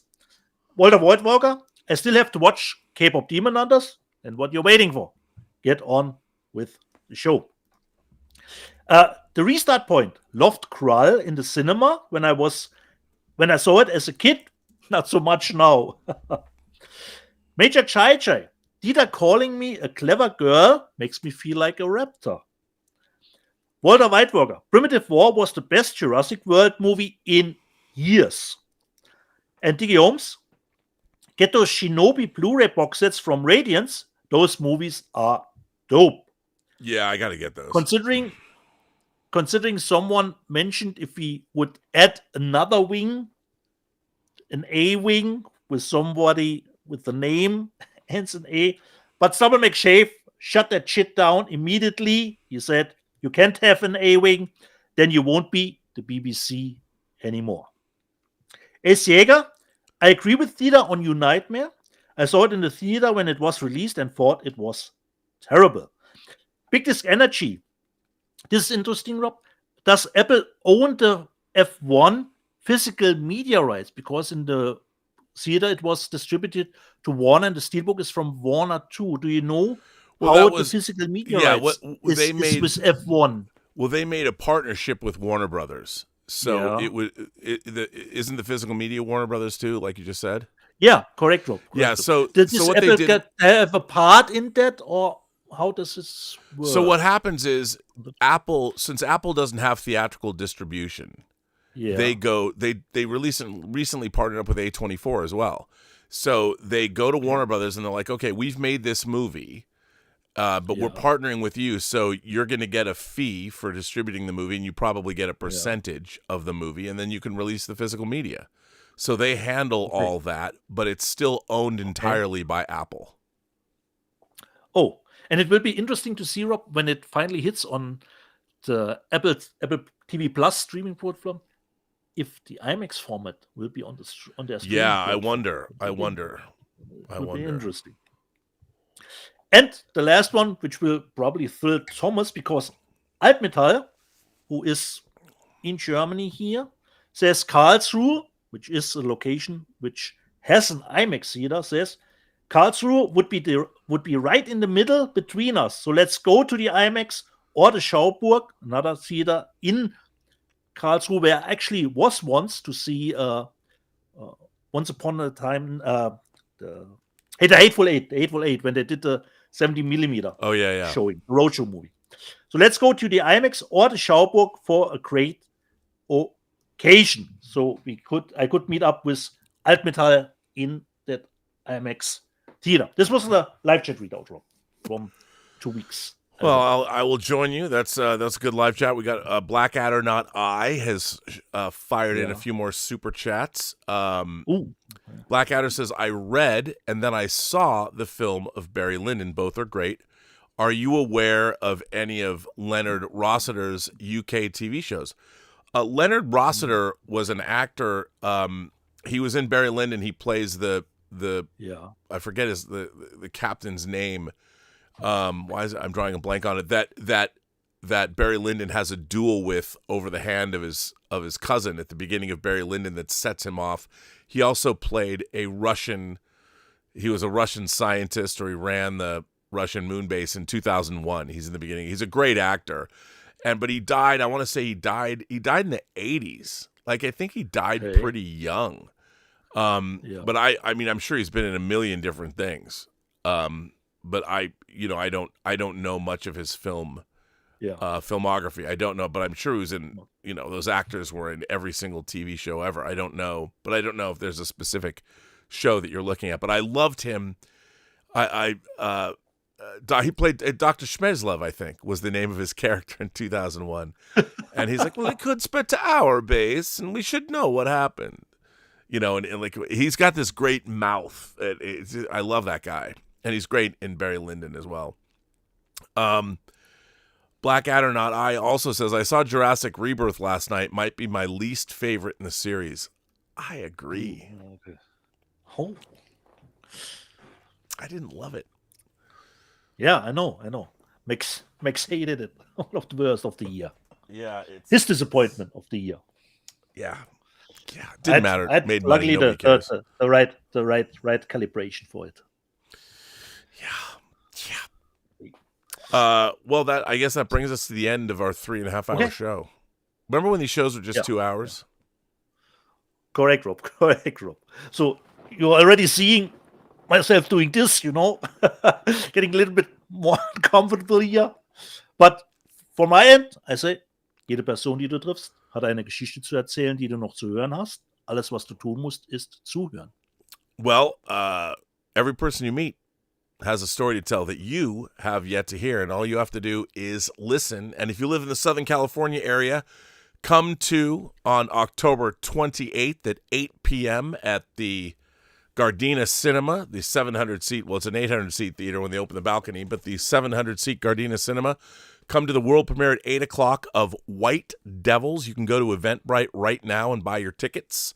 Come support independent cinema and come support independent theaters. The Kim family has owned the Gardena Cinema since the 70s. And if you look, they put on, there's an amazing program of stuff they're putting on all October. Happy and honored to be showing White Devils at that theater, our little micro-budget movie. So we'll all be there. We're going to have a Q&A afterwards. It's going to be loads of fun. So, hey, there you go. If you want to come out and see White Devils, the world premiere, you can. So there you go. And on that note, awesome. I want to thank all of our viewers. I want to thank everybody for generously supporting. There will be a member call next week. This week was a little, because of my own personal family situations and things, it got a little up and down. Yeah. And we will be back for a member call next Saturday. I want to thank everybody for generously supporting this channel via Super Chats and tips and memberships. The Roy Lee interview will be dropping in the next day or two. The whole interview I did with him, really, really interesting for Halloween. So it's been It's You will be on the John Campea show, obviously. I'll be back on the John Campea is back. He's back from last update. He was in Texas. John Campea drove from California to Kansas City, Missouri, all the way up into Hamilton, Ontario, to Canada. Drove back down to to Chicago, went down to Indianapolis, and drove back here. He must have driven 7,000 miles, maybe, in the last week. I mean, for these movie meetups, incredible what he's done. I don't know if anyone went to those meetups, but they looked like they were a lot of fun and very, very well attended. Yeah. So thanks for coming out. Consider White Devils. I mean, how many YouTube channels? I know Chris Stuckman, but hey, movie I produced, here I can talk shit about Star Trek, but that's only because I'm producing movies and the people that write Star Trek have never stuck their necks out and learned how to produce a movie or an episode of Star Trek, let's face it. So anyway, they can all come out though. They can all come out and see White Devils. And hey, I'm just saying. So there you go. Anyway. Yeah. So come on out, 28th of October, Gardena Cinema. Come see it. It's going to be fun. And on that note, I guess we'll be back. We'll be back next week with more. I don't think I'll have nearly as many discs as I had this week, but Yeah, me neither, Robert. This was a big. I keep thinking there's nothing coming out that I want, and then I'm like, oops, nope, there are. There's still. I hope next week I can show my F1 Steelbook, hopefully without. Yeah, I need to get that. I need to jump on that. Yeah. But yeah, so we'll see. All right, everybody. See you next week. I guess we will see you next week.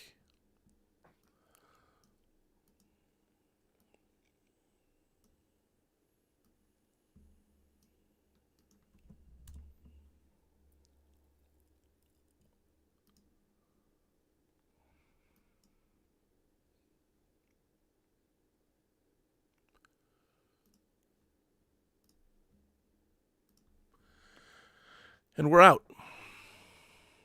Nicely done, Rob.